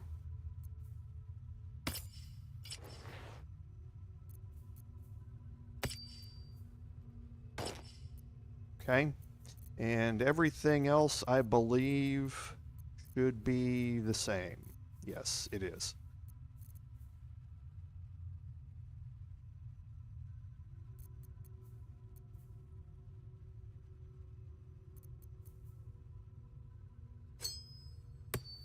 I'm actually going to swap that ring out because we're not going to be obscured very much down here. And Andy asked another question, and that's a really good point. I've been mentioning it throughout. I actually have a little more time here, Andy, before we go into this for 5 minutes before this encounter than I probably will in the honor mode playthrough. So let's talk about what that means here real quick. I've kind of taken this for granted. But for those of you who don't play tabletop, when I say 1d4 or 1d6 or what d8, what does that mean? And you can kind of get a glimpse of it here when I look at the damage here. So first it says 1d8 and then 1d6. That's if you're wielding it one-handed. If you're wielding it two-handed, it's 1d8.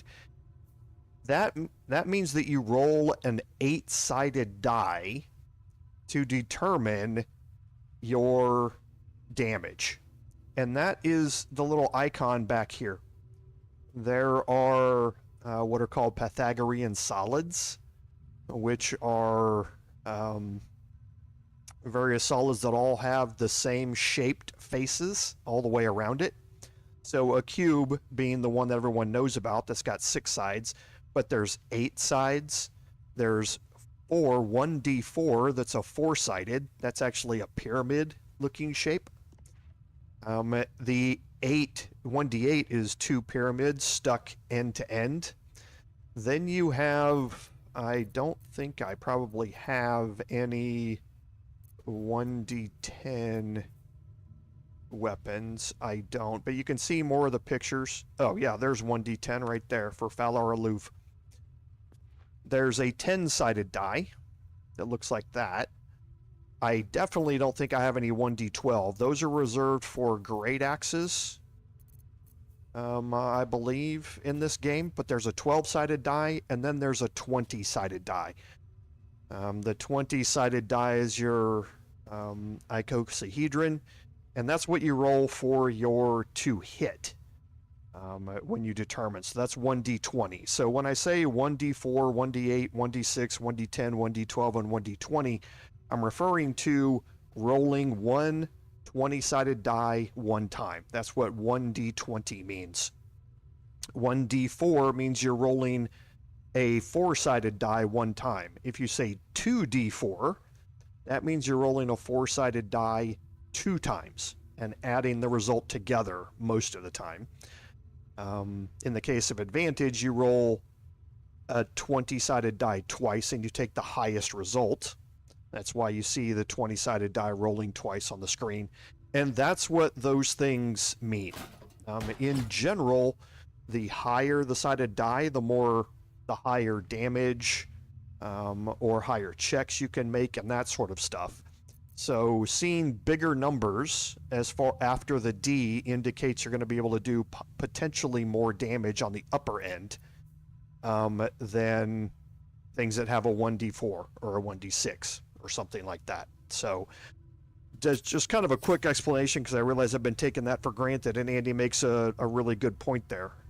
For people who don't play tabletop, you might not even know what the 6 dice are and how they work in Dungeons & Dragons. But that's an explanation. The game kind of rolls it in the background for most of them, so you don't see it.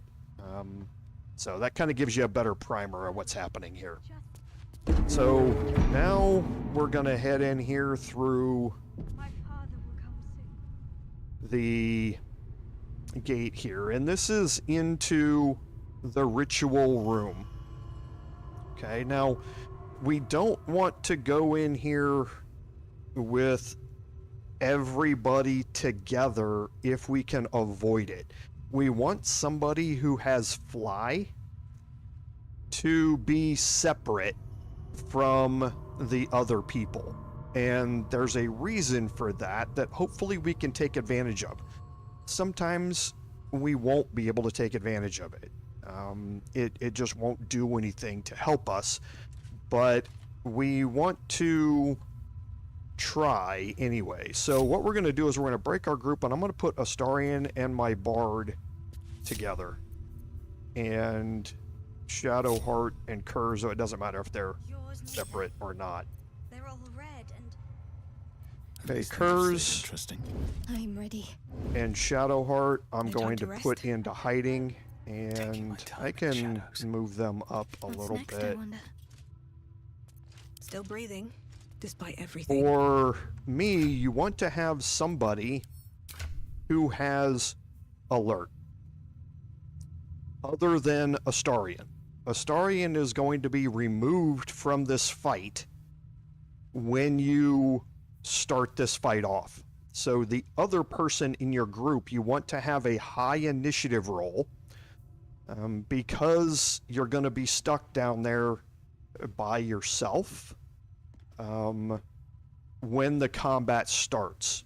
You want somebody who is resistant to necrotic damage, and you want somebody who has a high initiative roll, and whether you get that through the alert feat or whether you get it through an elixir of vigilance or something like that, you want a way to get higher up in the initiative orders.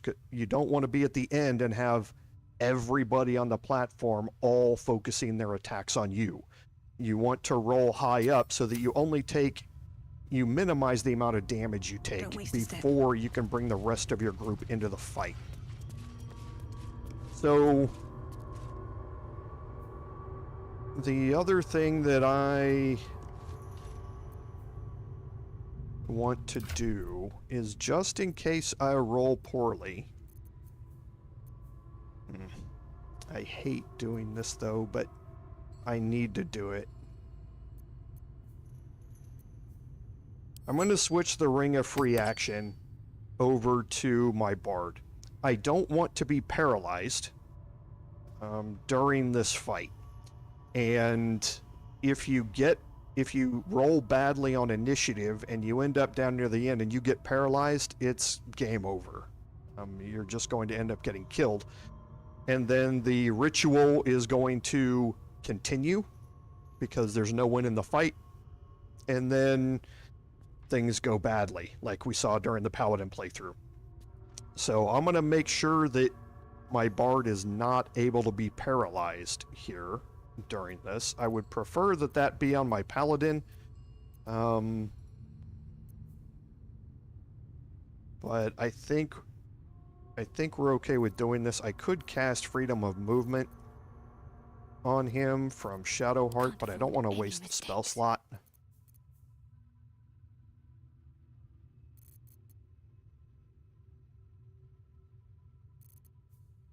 Yeah, it's a level 4 spell slot. I don't want to waste that spell slot. So let's go down here like this. And we'll get this fight started. Moving ahead.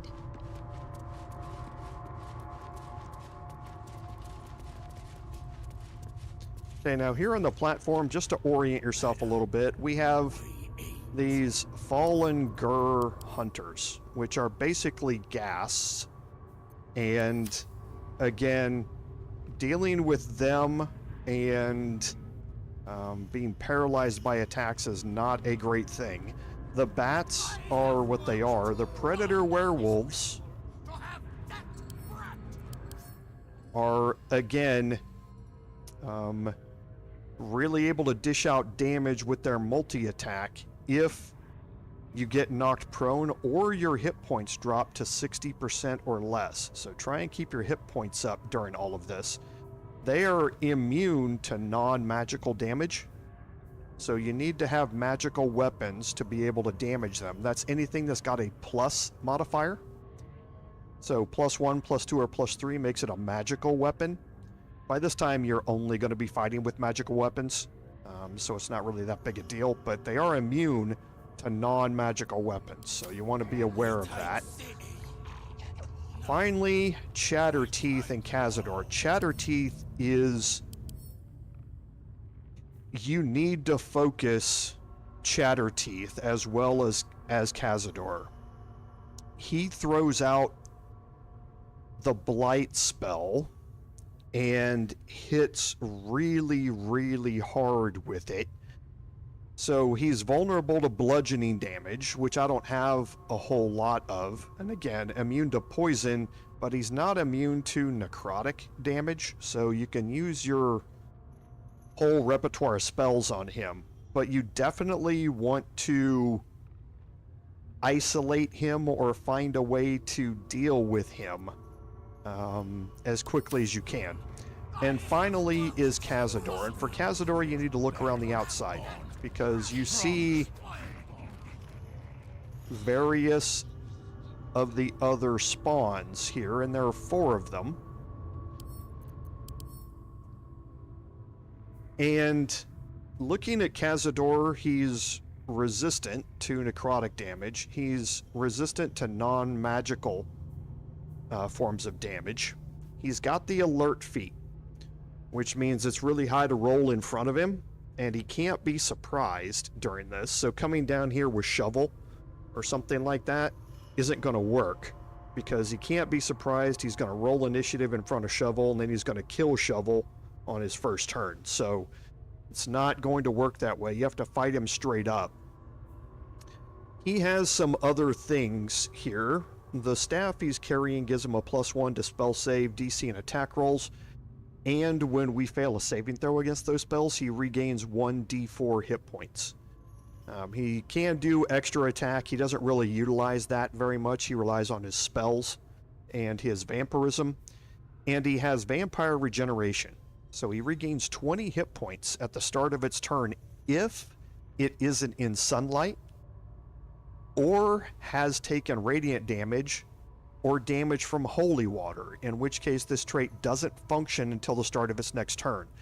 That kind of gives you a clue on how to nullify his healing, and that is to cause radiant damage, put him into sunlight, or throw holy water on him, in which case that will not allow him to heal. And the last thing is sunlight hypersensitivity. So this creature takes 20 radiant damage if it starts its turn in sunlight. While sunlight, it has disadvantage on attack rolls and ability checks. So sunlight can be very, very useful here as a spell to keep him kind of on the back foot. So let's go ahead and move into this.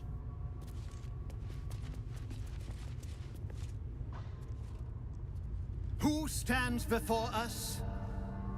Is this truly our prodigal son? Do not slouch before me, boy.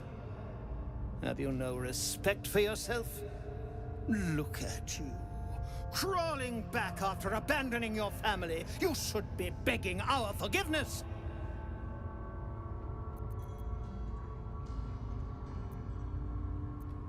Forgiveness? You've never forgiven anything. Every mistake, every slip was punished. I strove for perfection in all things, even those as imperfect as you. A pity you amounted to so little, despite my efforts. No! No. Fuck you. And fuck everything you've ever done to me!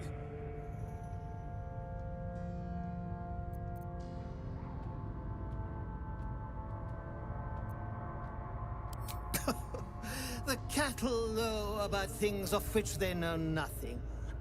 This ritual is centuries in the making. Nothing shall stop it now. That's what you think, you son of a bitch.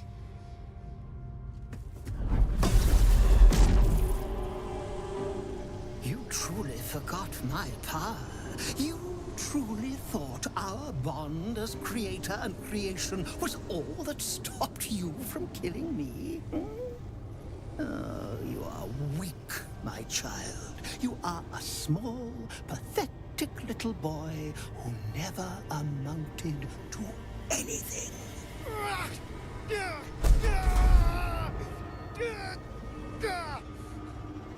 But today, you will finally do something worthwhile. You will burn, and I will ascend.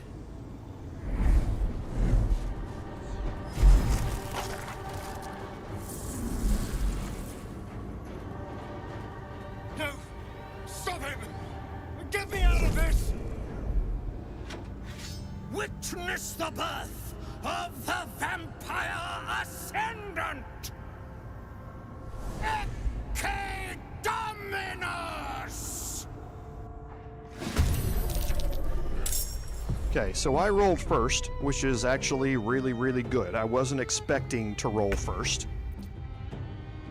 because now we need to look at Cazador again. The ritual is started.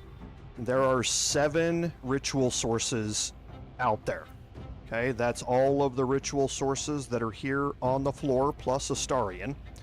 So because of that, he gets an additional 7 meters of movement speed, and he receives 70 temporary hit points.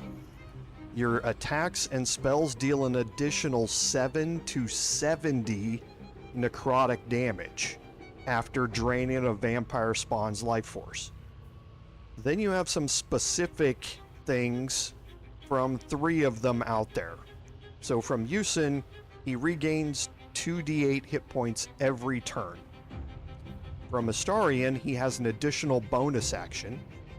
And from Violet, he adds 5 to his armor class. That's why he's hard to hit with that 21 AC.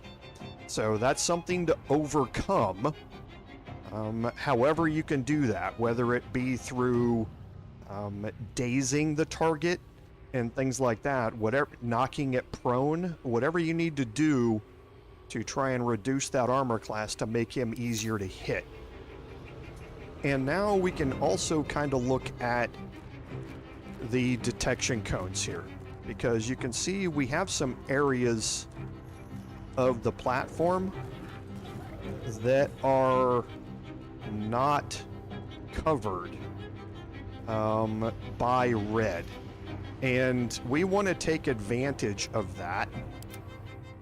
Shadowheart also has the alert feat here, because Astarion is not in the fight. He's back here in the back, but you can bring him into the fight and you can reduce some of those bonuses that he's getting from drawing on Astarion's life force by helping him. And to do that,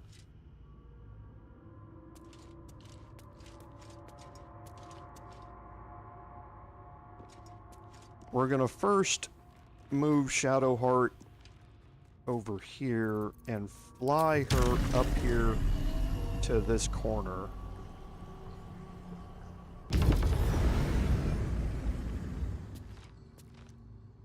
Okay, and then I want to fly her around the edge.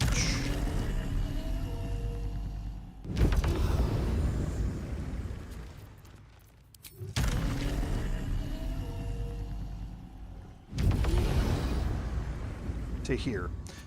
Now, there is no way to get around this detection cone. The fly doesn't allow you to kind of move out to the right. It's going to fly in a straight line. And I don't want to take a chance on the hide check here. I'm crossing this detection cone.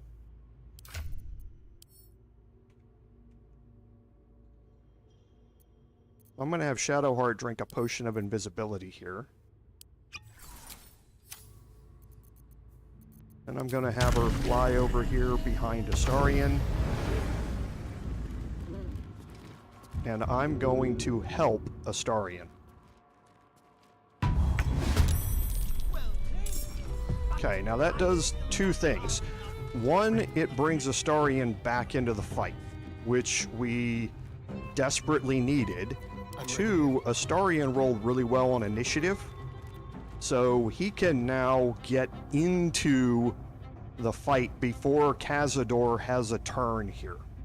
So let's, and that allows him to use his Dread Ambusher ability here. So let's hop in here. We are going to Misty Step probably. We could dash, but that would give us attacks of opportunity here from the gas. So let's go ahead and just Misty Step up behind Cazador.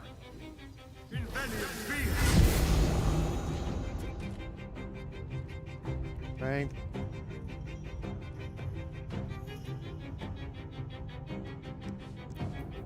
And now for Astarion, you can see he's got advantage on these because of the Assassinate ability and because of the Undead Bane on his weapon. So that's what's making this so easy for him to hit. On his first turn, the assassin perk or subclass procs, but on his next turn, he's still going to have initiative because of the undead bane on his weapon. So I'm not too worried about Astarion being able to hit here, but I want to up the damage that he can do. And I'm going to do that by dropping in here and activating Falar Louvre. Another step forward. With Shriek, and this is going to be thunder damage.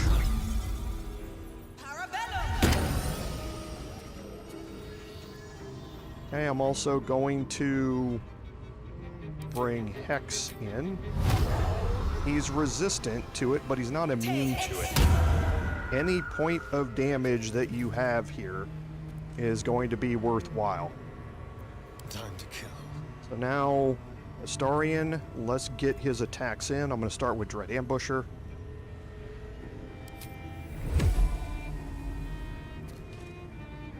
Okay, there's a crit. We don't need Luck of the Far Realms.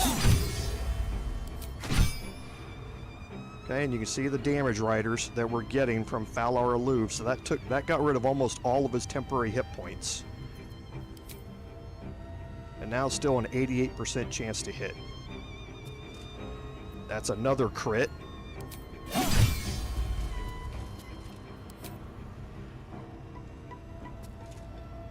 That's a 17. So we do have second chance here. So we might as well use his reaction for it. And he still missed on advantage.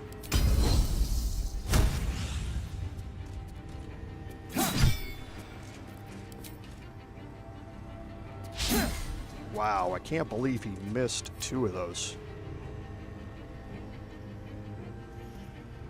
So Cazador's hard to hit.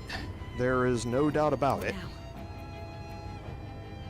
Okay, now let's see what we can do with Kurz here. On my way. Now Shadowheart rolled very, very poorly, even though she has the alert feat.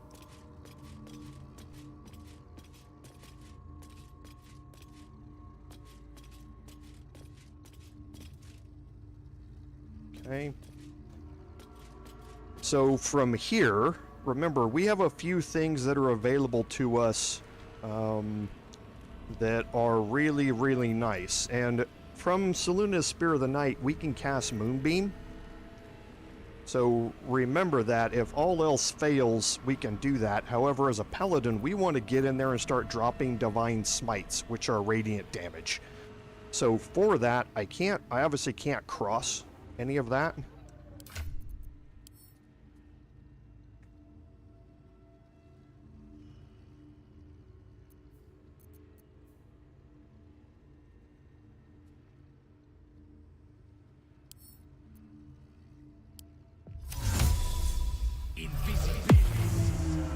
Wonder if the gods are watching me. So we're going to get in and drop our first one. Okay, and we rolled fairly poorly there, but that does get him in range to proc Sentinel going forward. So all in all, took off more than half of his hit points when you consider the temporary hit points he had. Let's spill some blood. Okay, so we'll get an opportunity attack here. There's our Divine Smite. Sneak attack. So Call Lightning is level 5. I can't well, I could counterspell it, but I'm going to have a serious roll disadvantage to try and get rid of it. So I'm not going to waste anything on it to try and counterspell it.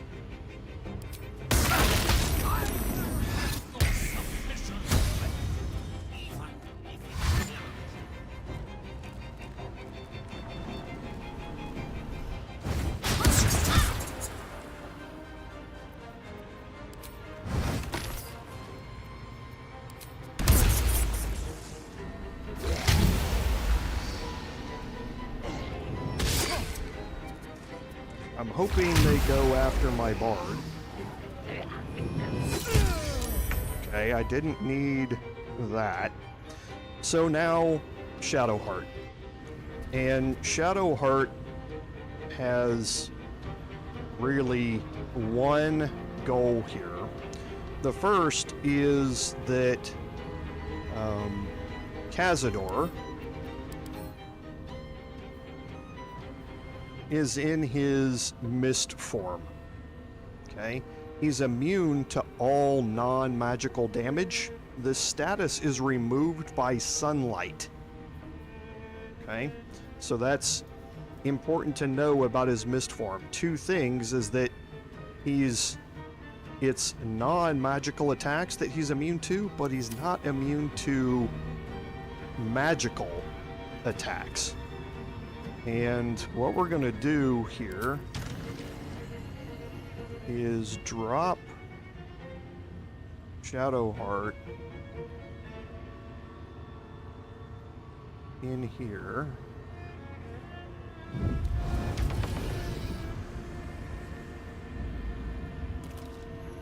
Okay. And Cazador has 65 hit points, so we're going to drop Destructive Wave. The Radiant and Thunder version. That's going to hit everybody in here. I don't care about... Well, it would be nice if I got Shatter Teeth in this as well, but that was probably a misplay. But let's drop Destructive Wave, and we're gonna upcast this. Actually, no, we won't. We'll drop it at level 5. Okay. And that helped severely limit the battlefield around us. So we took some big damage during that, so let's drop a mass healing word, and we'll do this at level 4. And now we'll end Shadowheart's turn.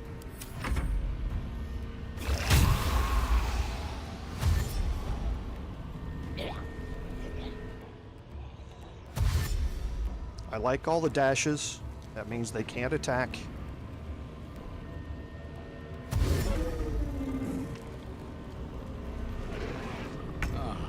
And now I have my paladin. So I'm going to provoke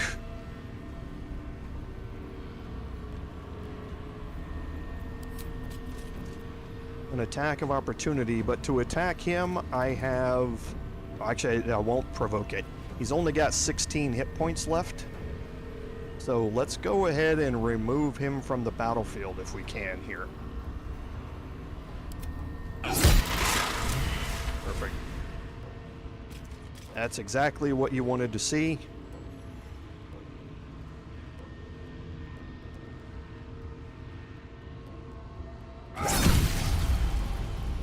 The divine, that's a crit.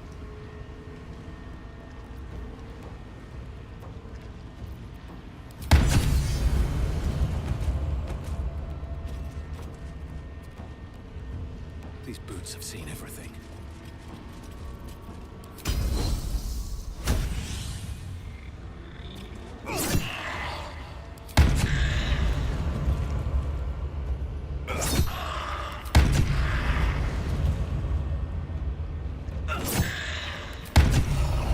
Outstanding. I love paladins. I love paladins. I was saving my bonus action for Polearm Clout so I could drop another Divine Smite if I needed it. That gives me more damage than using something like Divine Favor or Inquisitor's Might in that particular instance. So that's why I was saving it, but it looks like I didn't need it against him. So that worked out really, really well. The two most dangerous things on the battlefield are now done. They are removed. So now that I'm here, I can probably cast Divine Favor. Because there's no undead left. So actually, let's cast Inquisitor's Might.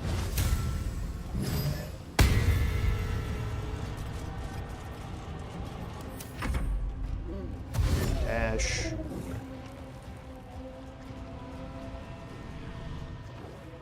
Dash. Nope, he jumped.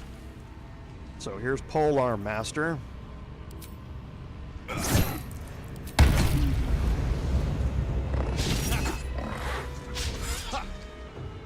And there's the multi-attack because he's less than 60% of his hit points. So now let's start trying to remove some of these gas here. See if Astarion can do any cleanup work.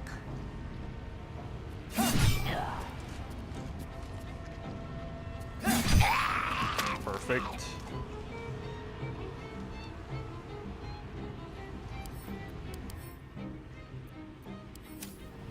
He's marked as humanoid.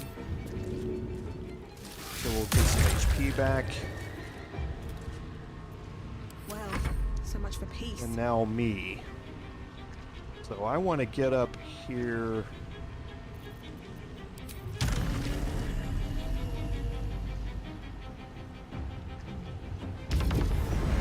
See if I can do Slashing Flourish on both of them. I can.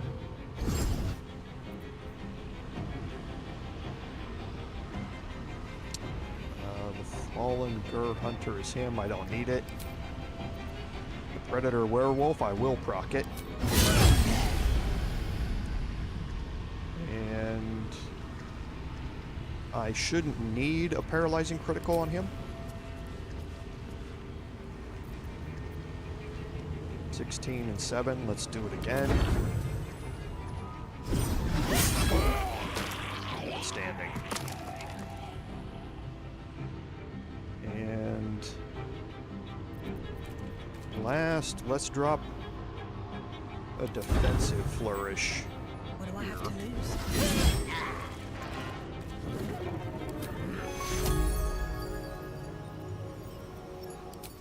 We'll drop a level 3 healing word. So who's next? He's attacking next.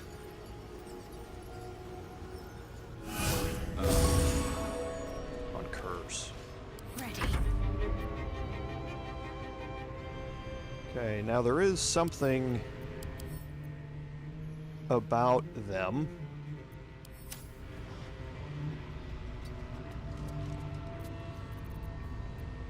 But first, let's see how far this is going to reach. Oh, it gets everybody else.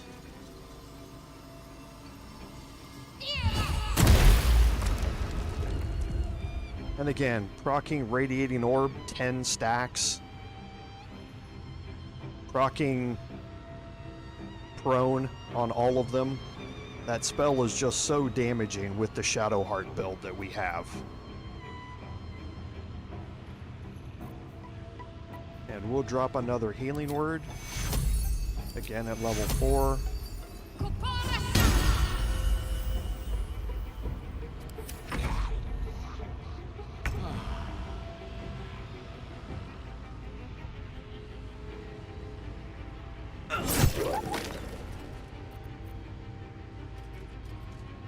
Time to press ahead.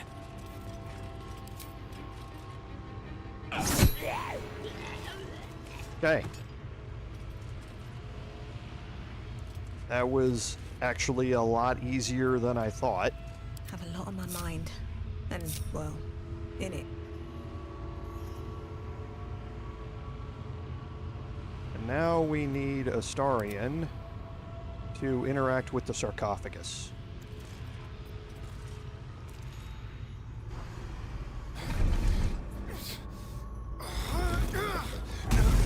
No healing soup for you. Wake up! Get your hands off me, worm! I'm not the one in the dirt.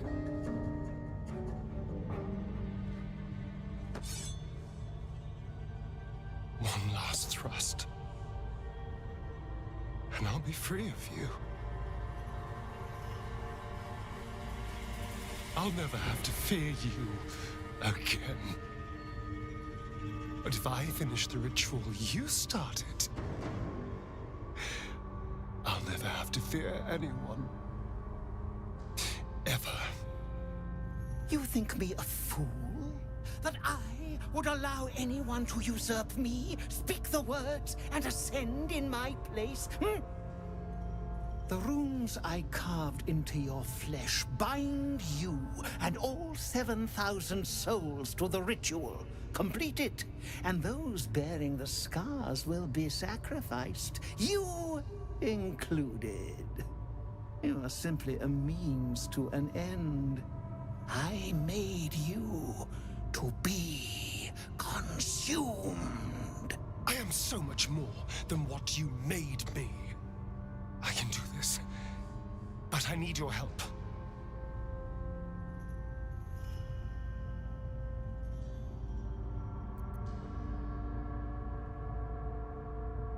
These people died years ago. Trust me on that. All that's left are feral spawn, desperate for blood. If we release them, how many people will they kill? Tens of thousands, hundreds of thousands? But if I complete the ritual, think of the power I'll have. With me by your side, we can save the city. We can save ourselves. Okay, and here's a persuasion check. You have an insight check that will give you better odds to do this. I have the best that I'm going to have here from this. It's a DC 18. If I add in guidance here.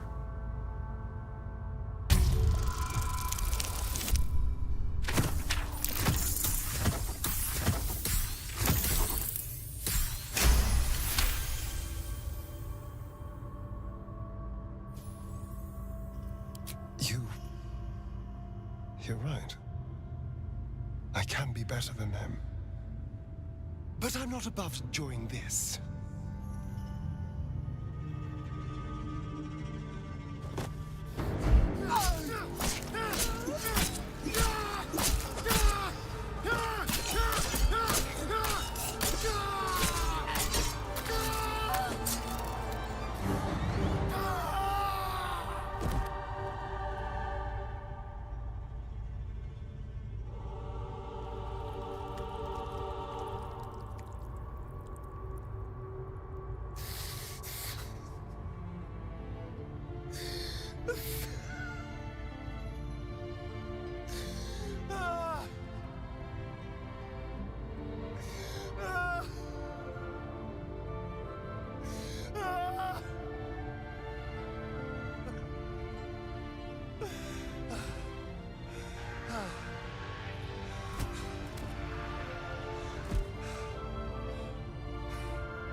Is it over? Is he...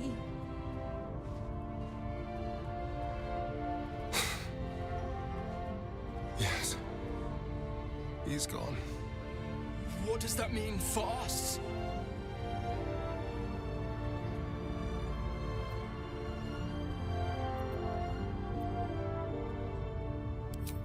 What business is it of yours?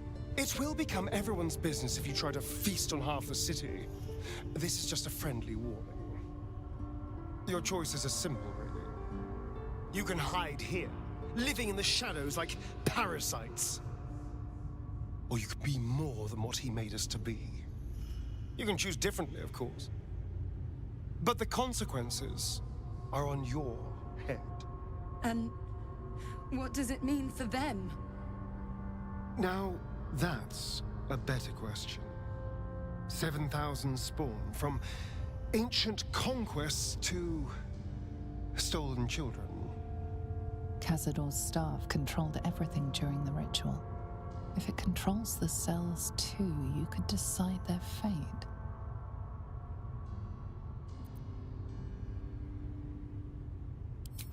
Some sacrifices just aren't worth it. The poor wretches in the cells are innocent. They shouldn't have to suffer just because I lured them here.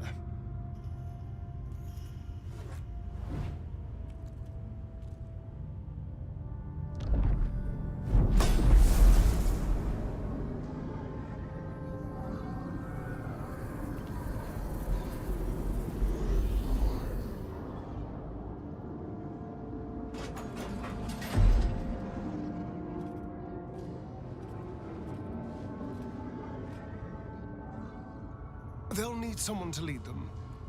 Take the tunnels into the Underdark. Find somewhere, well, not safe, but less perilous. What? No, we can't. Just try to keep them out of trouble.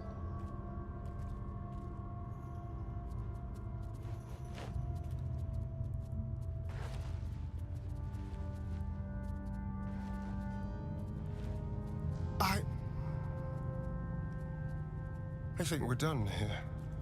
Let's go. All right, and that is going to complete the Pale Elf quest. So let's talk to Astarion again. No one back home will ever believe this. That's it. He's gone. After all these years, these centuries. It's really over.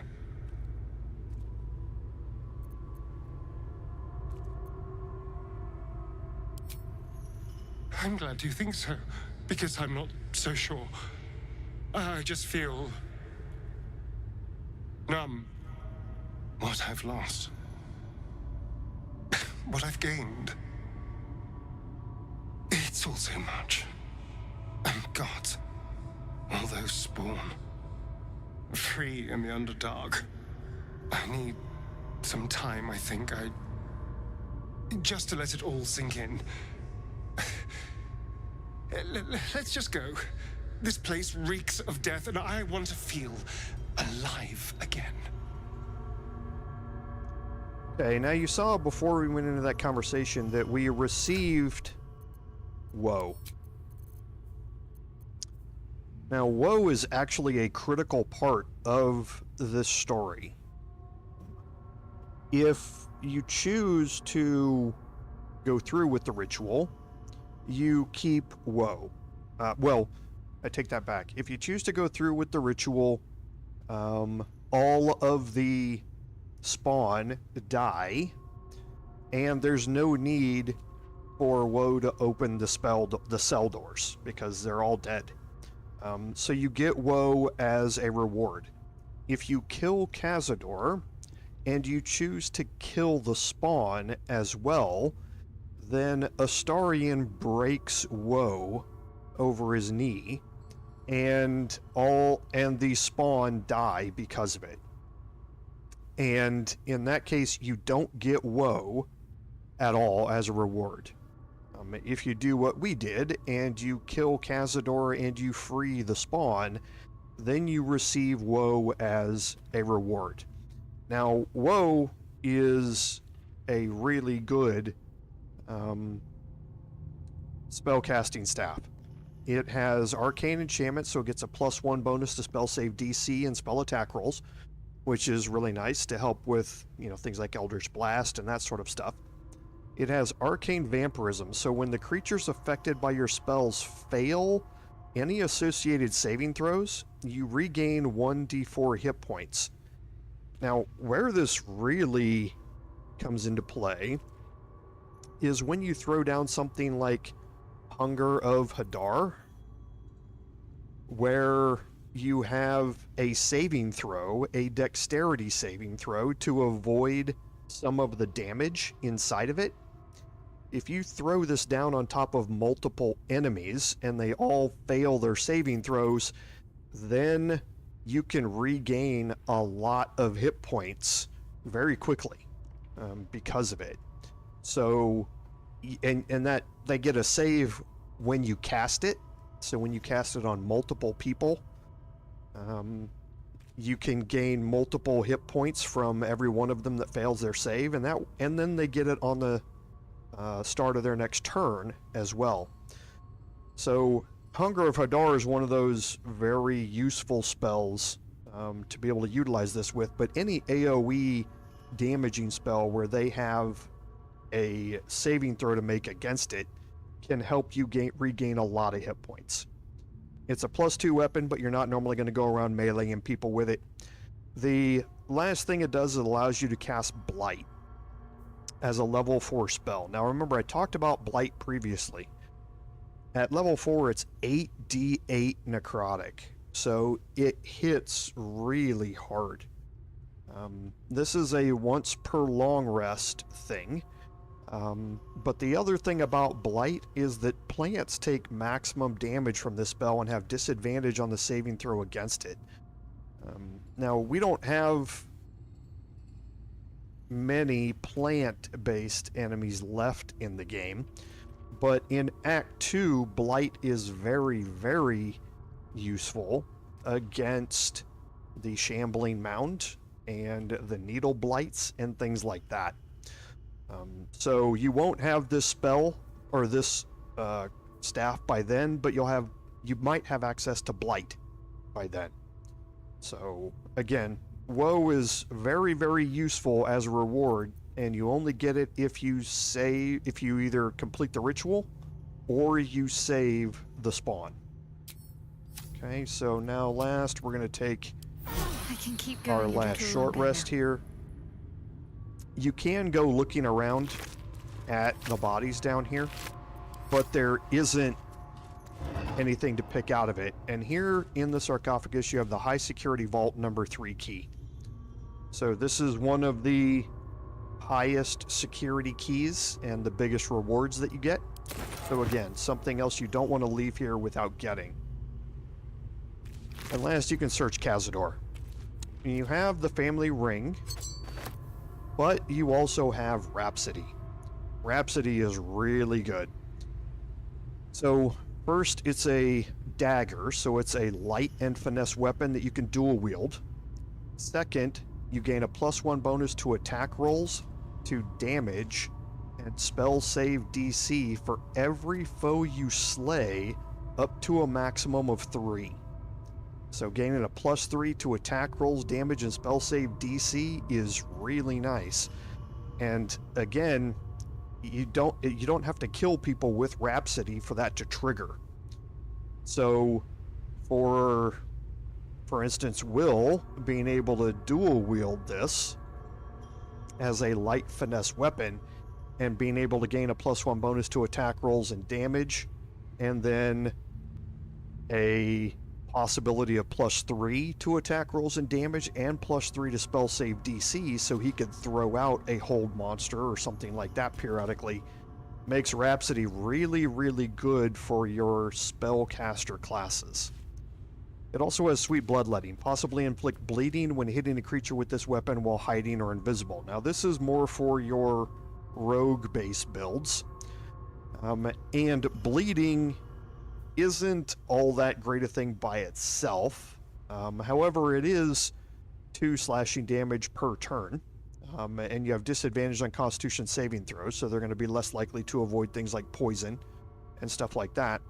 However, being able to inflict bleeding is really nice for your stealth-based rogue builds if you have something like Buwal's Benediction, where everybody has advantage against targets that are bleeding.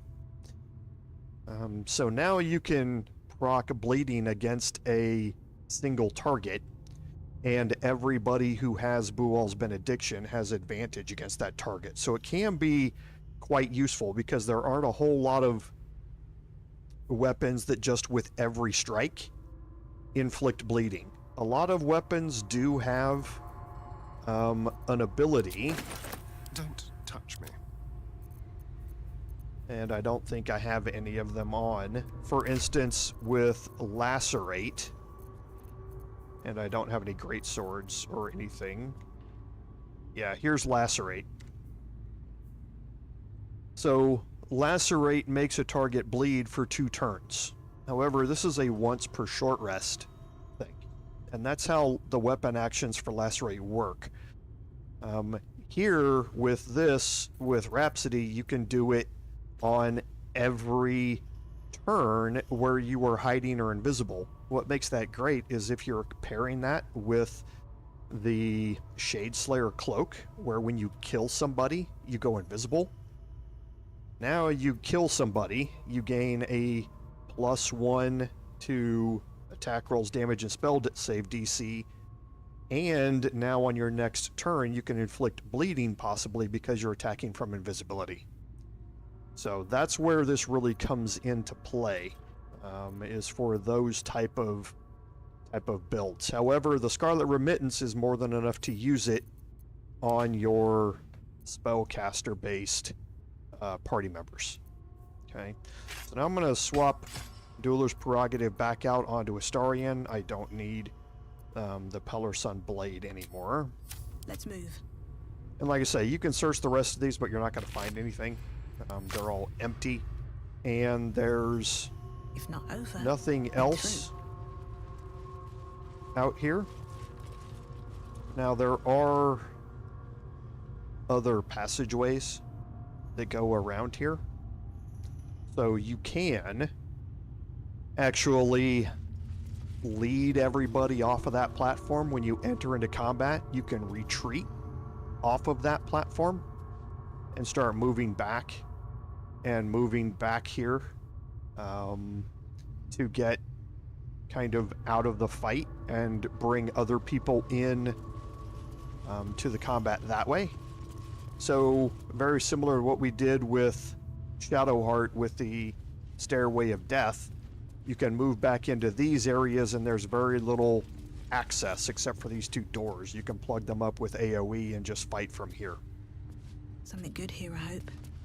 So before you go, make sure you search, because you are going to find scrolls in here. Scroll of Conjure Elemental is really good.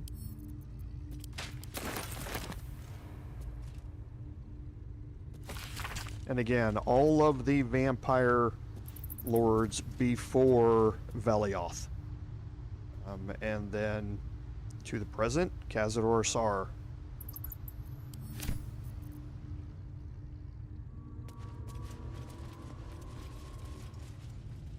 So we'll just make our way back out around, because we're still red bordered. I don't think there's anything over here. No, there's not. I want to make sure I can't Misty Step through that. Yeah, there's nothing in there. Haven't really explored this area, even in my personal playthrough. I just wanted to look real quick.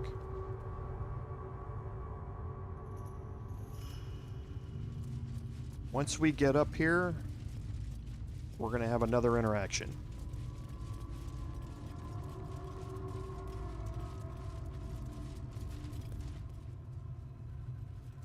Now you can see the cell doors are open and nobody's in here. There's nothing to search in either one of these.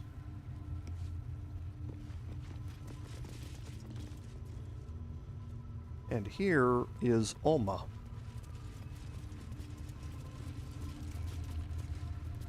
Keep a blade close. Tread carefully. You killed one vampire, but released 7,000 of his spawn. Have you lost all sense? They were innocents. To kill them would have been an even greater crime. But if you do decide to go hunting them, know they include your children. They survived? Well, that depends on how you define survived, really. But they are free. They're making their way into the Underdark as we speak. This is difficult news. We will need to decide what it means. Thank you for what you have done. Slaying Cazador was a great justice. As for the rest, well, time will tell. Okay, and that's going to complete Investigate Cazador's Palace. Have a lot on my mind. And, well, in it. I pray the spawn will stay in the Underdark. We will show no mercy if they return here. Okay, so let's look at our quest log. So we completed the Pale Elf. We completed Investigate Cazador's Palace, but we also advanced Gather Your Allies. And that's because the Gur people are grateful for our role in taking down Cazador. We are sure to have them by our side, come what may. So, if you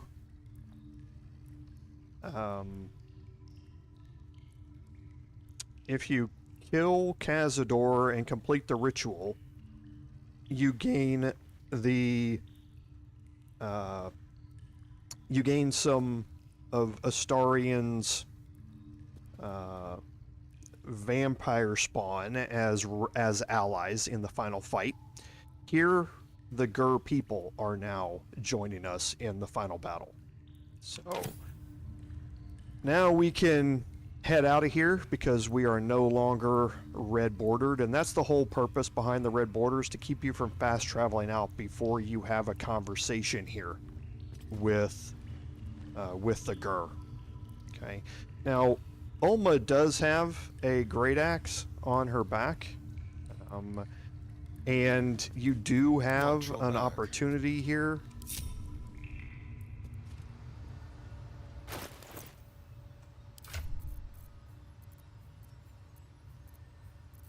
I'm not actually going to do it, I don't think.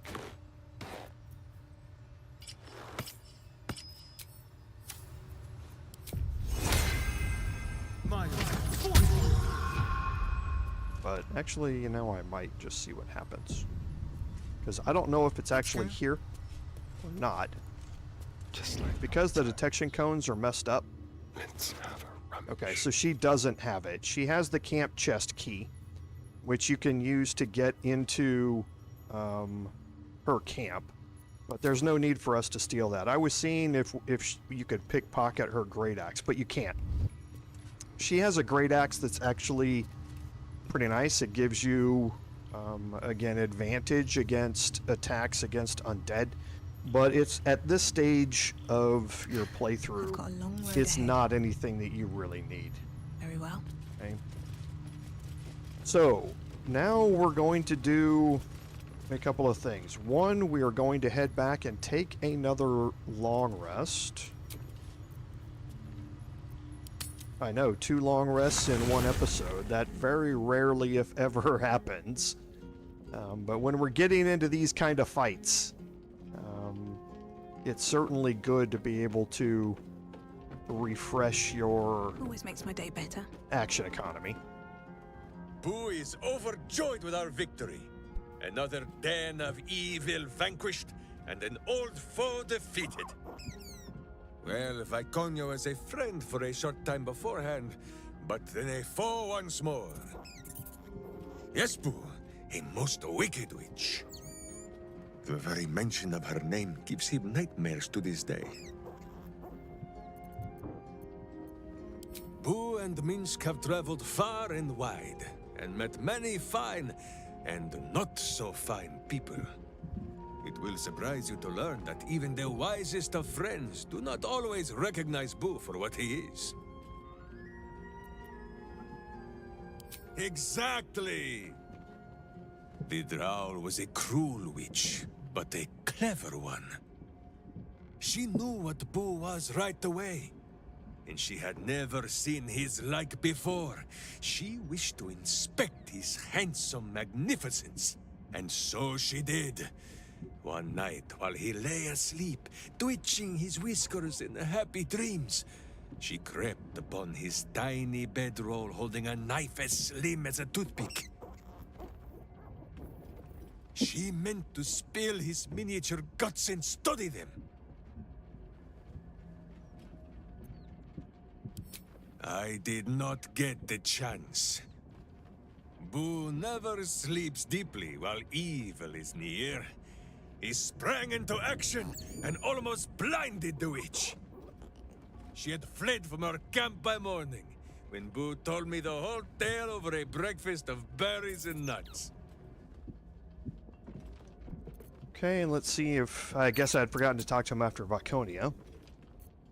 To forswear the strength of 7,000 souls. That is an act of true strength, says Boo. Astarion may borrow Minska's muscles whenever he is needful. Brave, powerful, puny Astarion. And actually, before I go on, I do want to mention something, because during how that played out with Astarion, you saw some really powerful stuff there. Astarion's questline and Shadowheart's personal questline are very, very intricately fleshed out. They can play out multiple different ways, and they have huge emotional impact on the characters either way that you go. But seeing how Astarion reacted, and seeing how that played out was an amazing thing. And this is where Neil Newbon gets his Best Actor award for at the Game Awards. Because of stuff like that. You saw some very powerful stuff from him during all of that. And he and his writer worked hand in hand on a lot of that stuff. So can't say enough about the writing and the voice acting that played out in both of these companion storylines that we've seen. So Astarion didn't fulfill his master's ambitions for himself. At least that means he's his own man, though I'm a little surprised he didn't covet those powers.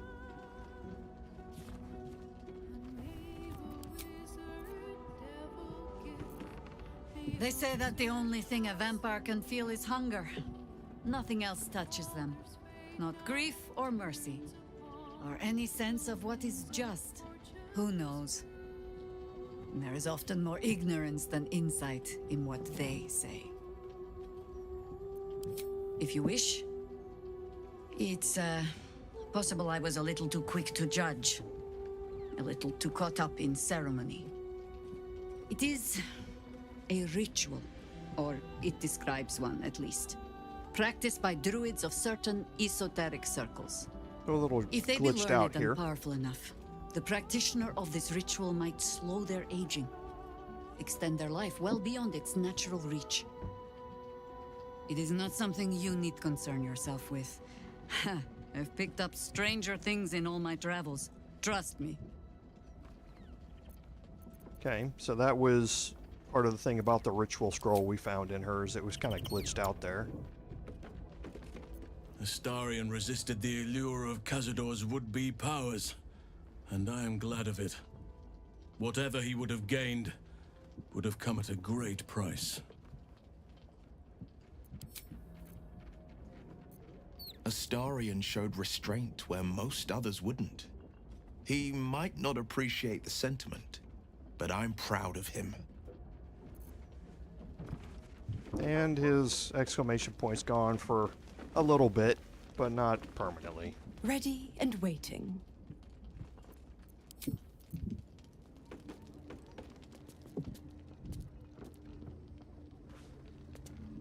Sure, let's talk to Volo. Whatever happens next, be sure that I will document it all as accurately. Okay, so I believe we've looked at his trades before, but he's going to have some pretty decent scrolls by this time when you finally meet him.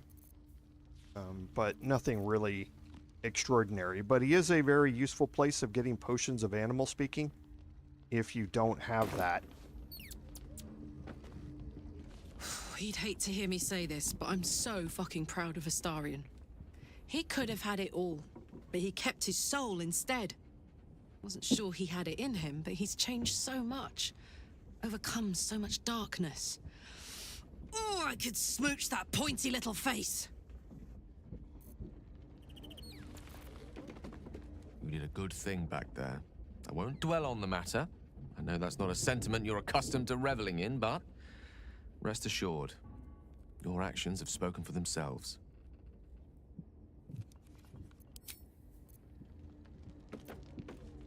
That's strange. never hear Cazador's voice again. Knowing it'll never command me to bow against my will. I'm free from him. Forever.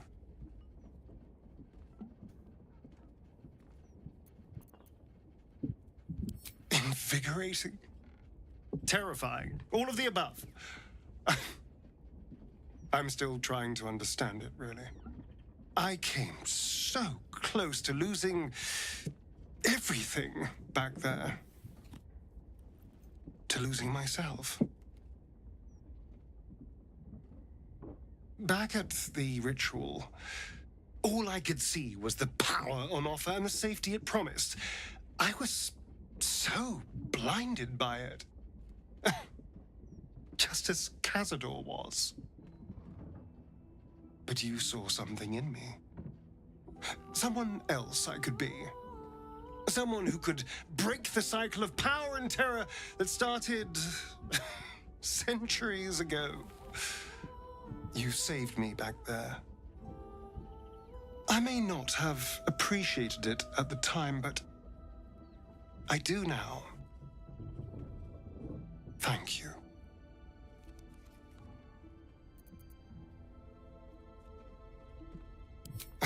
You did more than that. You believed in me. Believed I was enough. Just the way I am.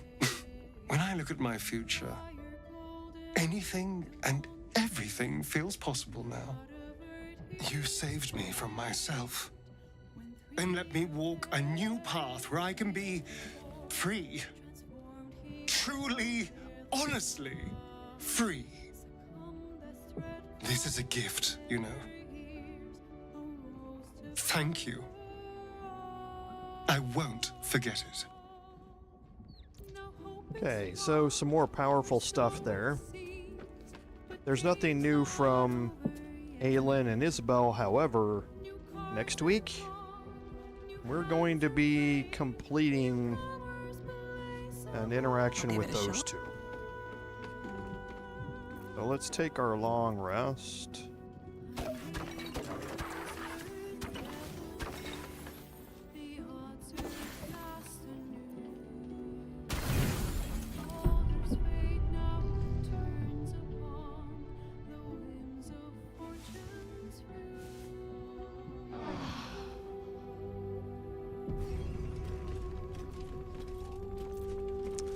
Okay, so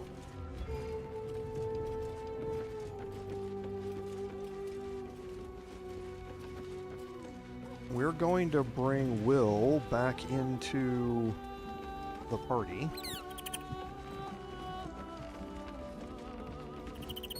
Let's talk. I'm up for the challenge. You've just got to make... Let's make this happen. Astarion is now going to take a back seat again.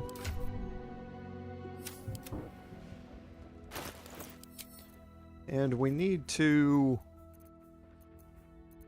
move back some of the stuff that we took. So the Shadeslayer cloak again goes here. Disintegrating Nightwalkers.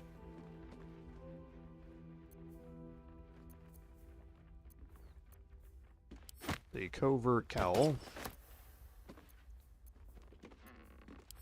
All of this.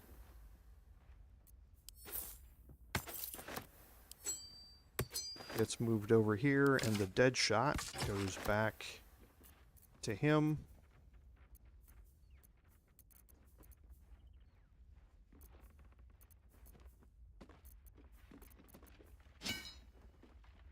Just move some of this over so that we can sell it. The Callous Glow Ring goes back to Kurz, but I can't send it there yet.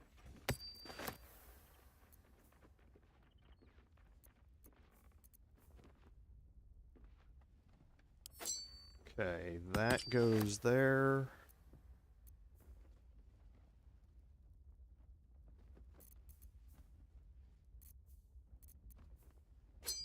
I think that was right.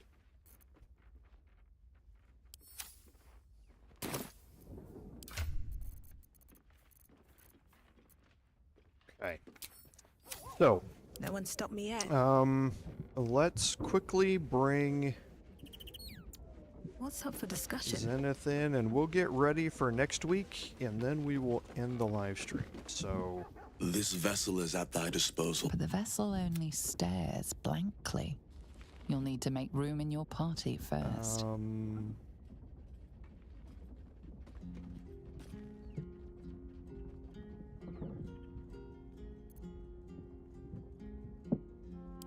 Either one, it doesn't matter. I was thinking about placement. Moving in. So here. Can't give up now. We will move Kurz over here. Zenith now has plenty of time to get here because Kurz is encumbered.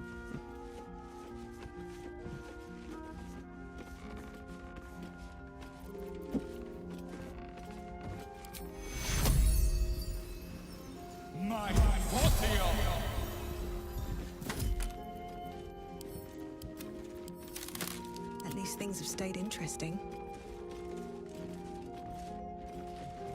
Let's talk. I'd love to join, but I don't think there's an... Let's make this... Okay, and then what we're going to do is actually leave here and head to the lower city central wall. And here is where I'm going to end things today, because y'all don't need to see me go through and sell off a bunch of stuff that we're carrying and that sort of stuff. But off stream, that is what I'm going to do. I'm going to sell off our inventory, finish the buff up process with all of our buffs, and we are going to get ready to head right across the street here to Sorceress Sundries, and that is going to deal with Gale's quest line. So we are going to, that was actually a mistake by my part. I'll actually do that off stream. I didn't mean to bring Will back in. I should have brought Gale back in. So I will do that off stream. I will go pick up Gale and put him in the party because he needs to be here for Sorceress Sundries. So we'll drop a save here. Oh, and hey, David, welcome. I didn't see you come in. Thanks for being here. So off stream, I will sell off everything. I will actually take another long rest and get Gale into the party with fully stuffed and all of that sort of stuff. And we will go from there. It should be an eventful one because we're going to see a conclusion to Dame Aelend and Isabel and their storyline as well. So, as always, thank you all for being here this evening. I certainly appreciate it because, as always, without your support, none of this would be possible. This is Commander Jorval saying until next time.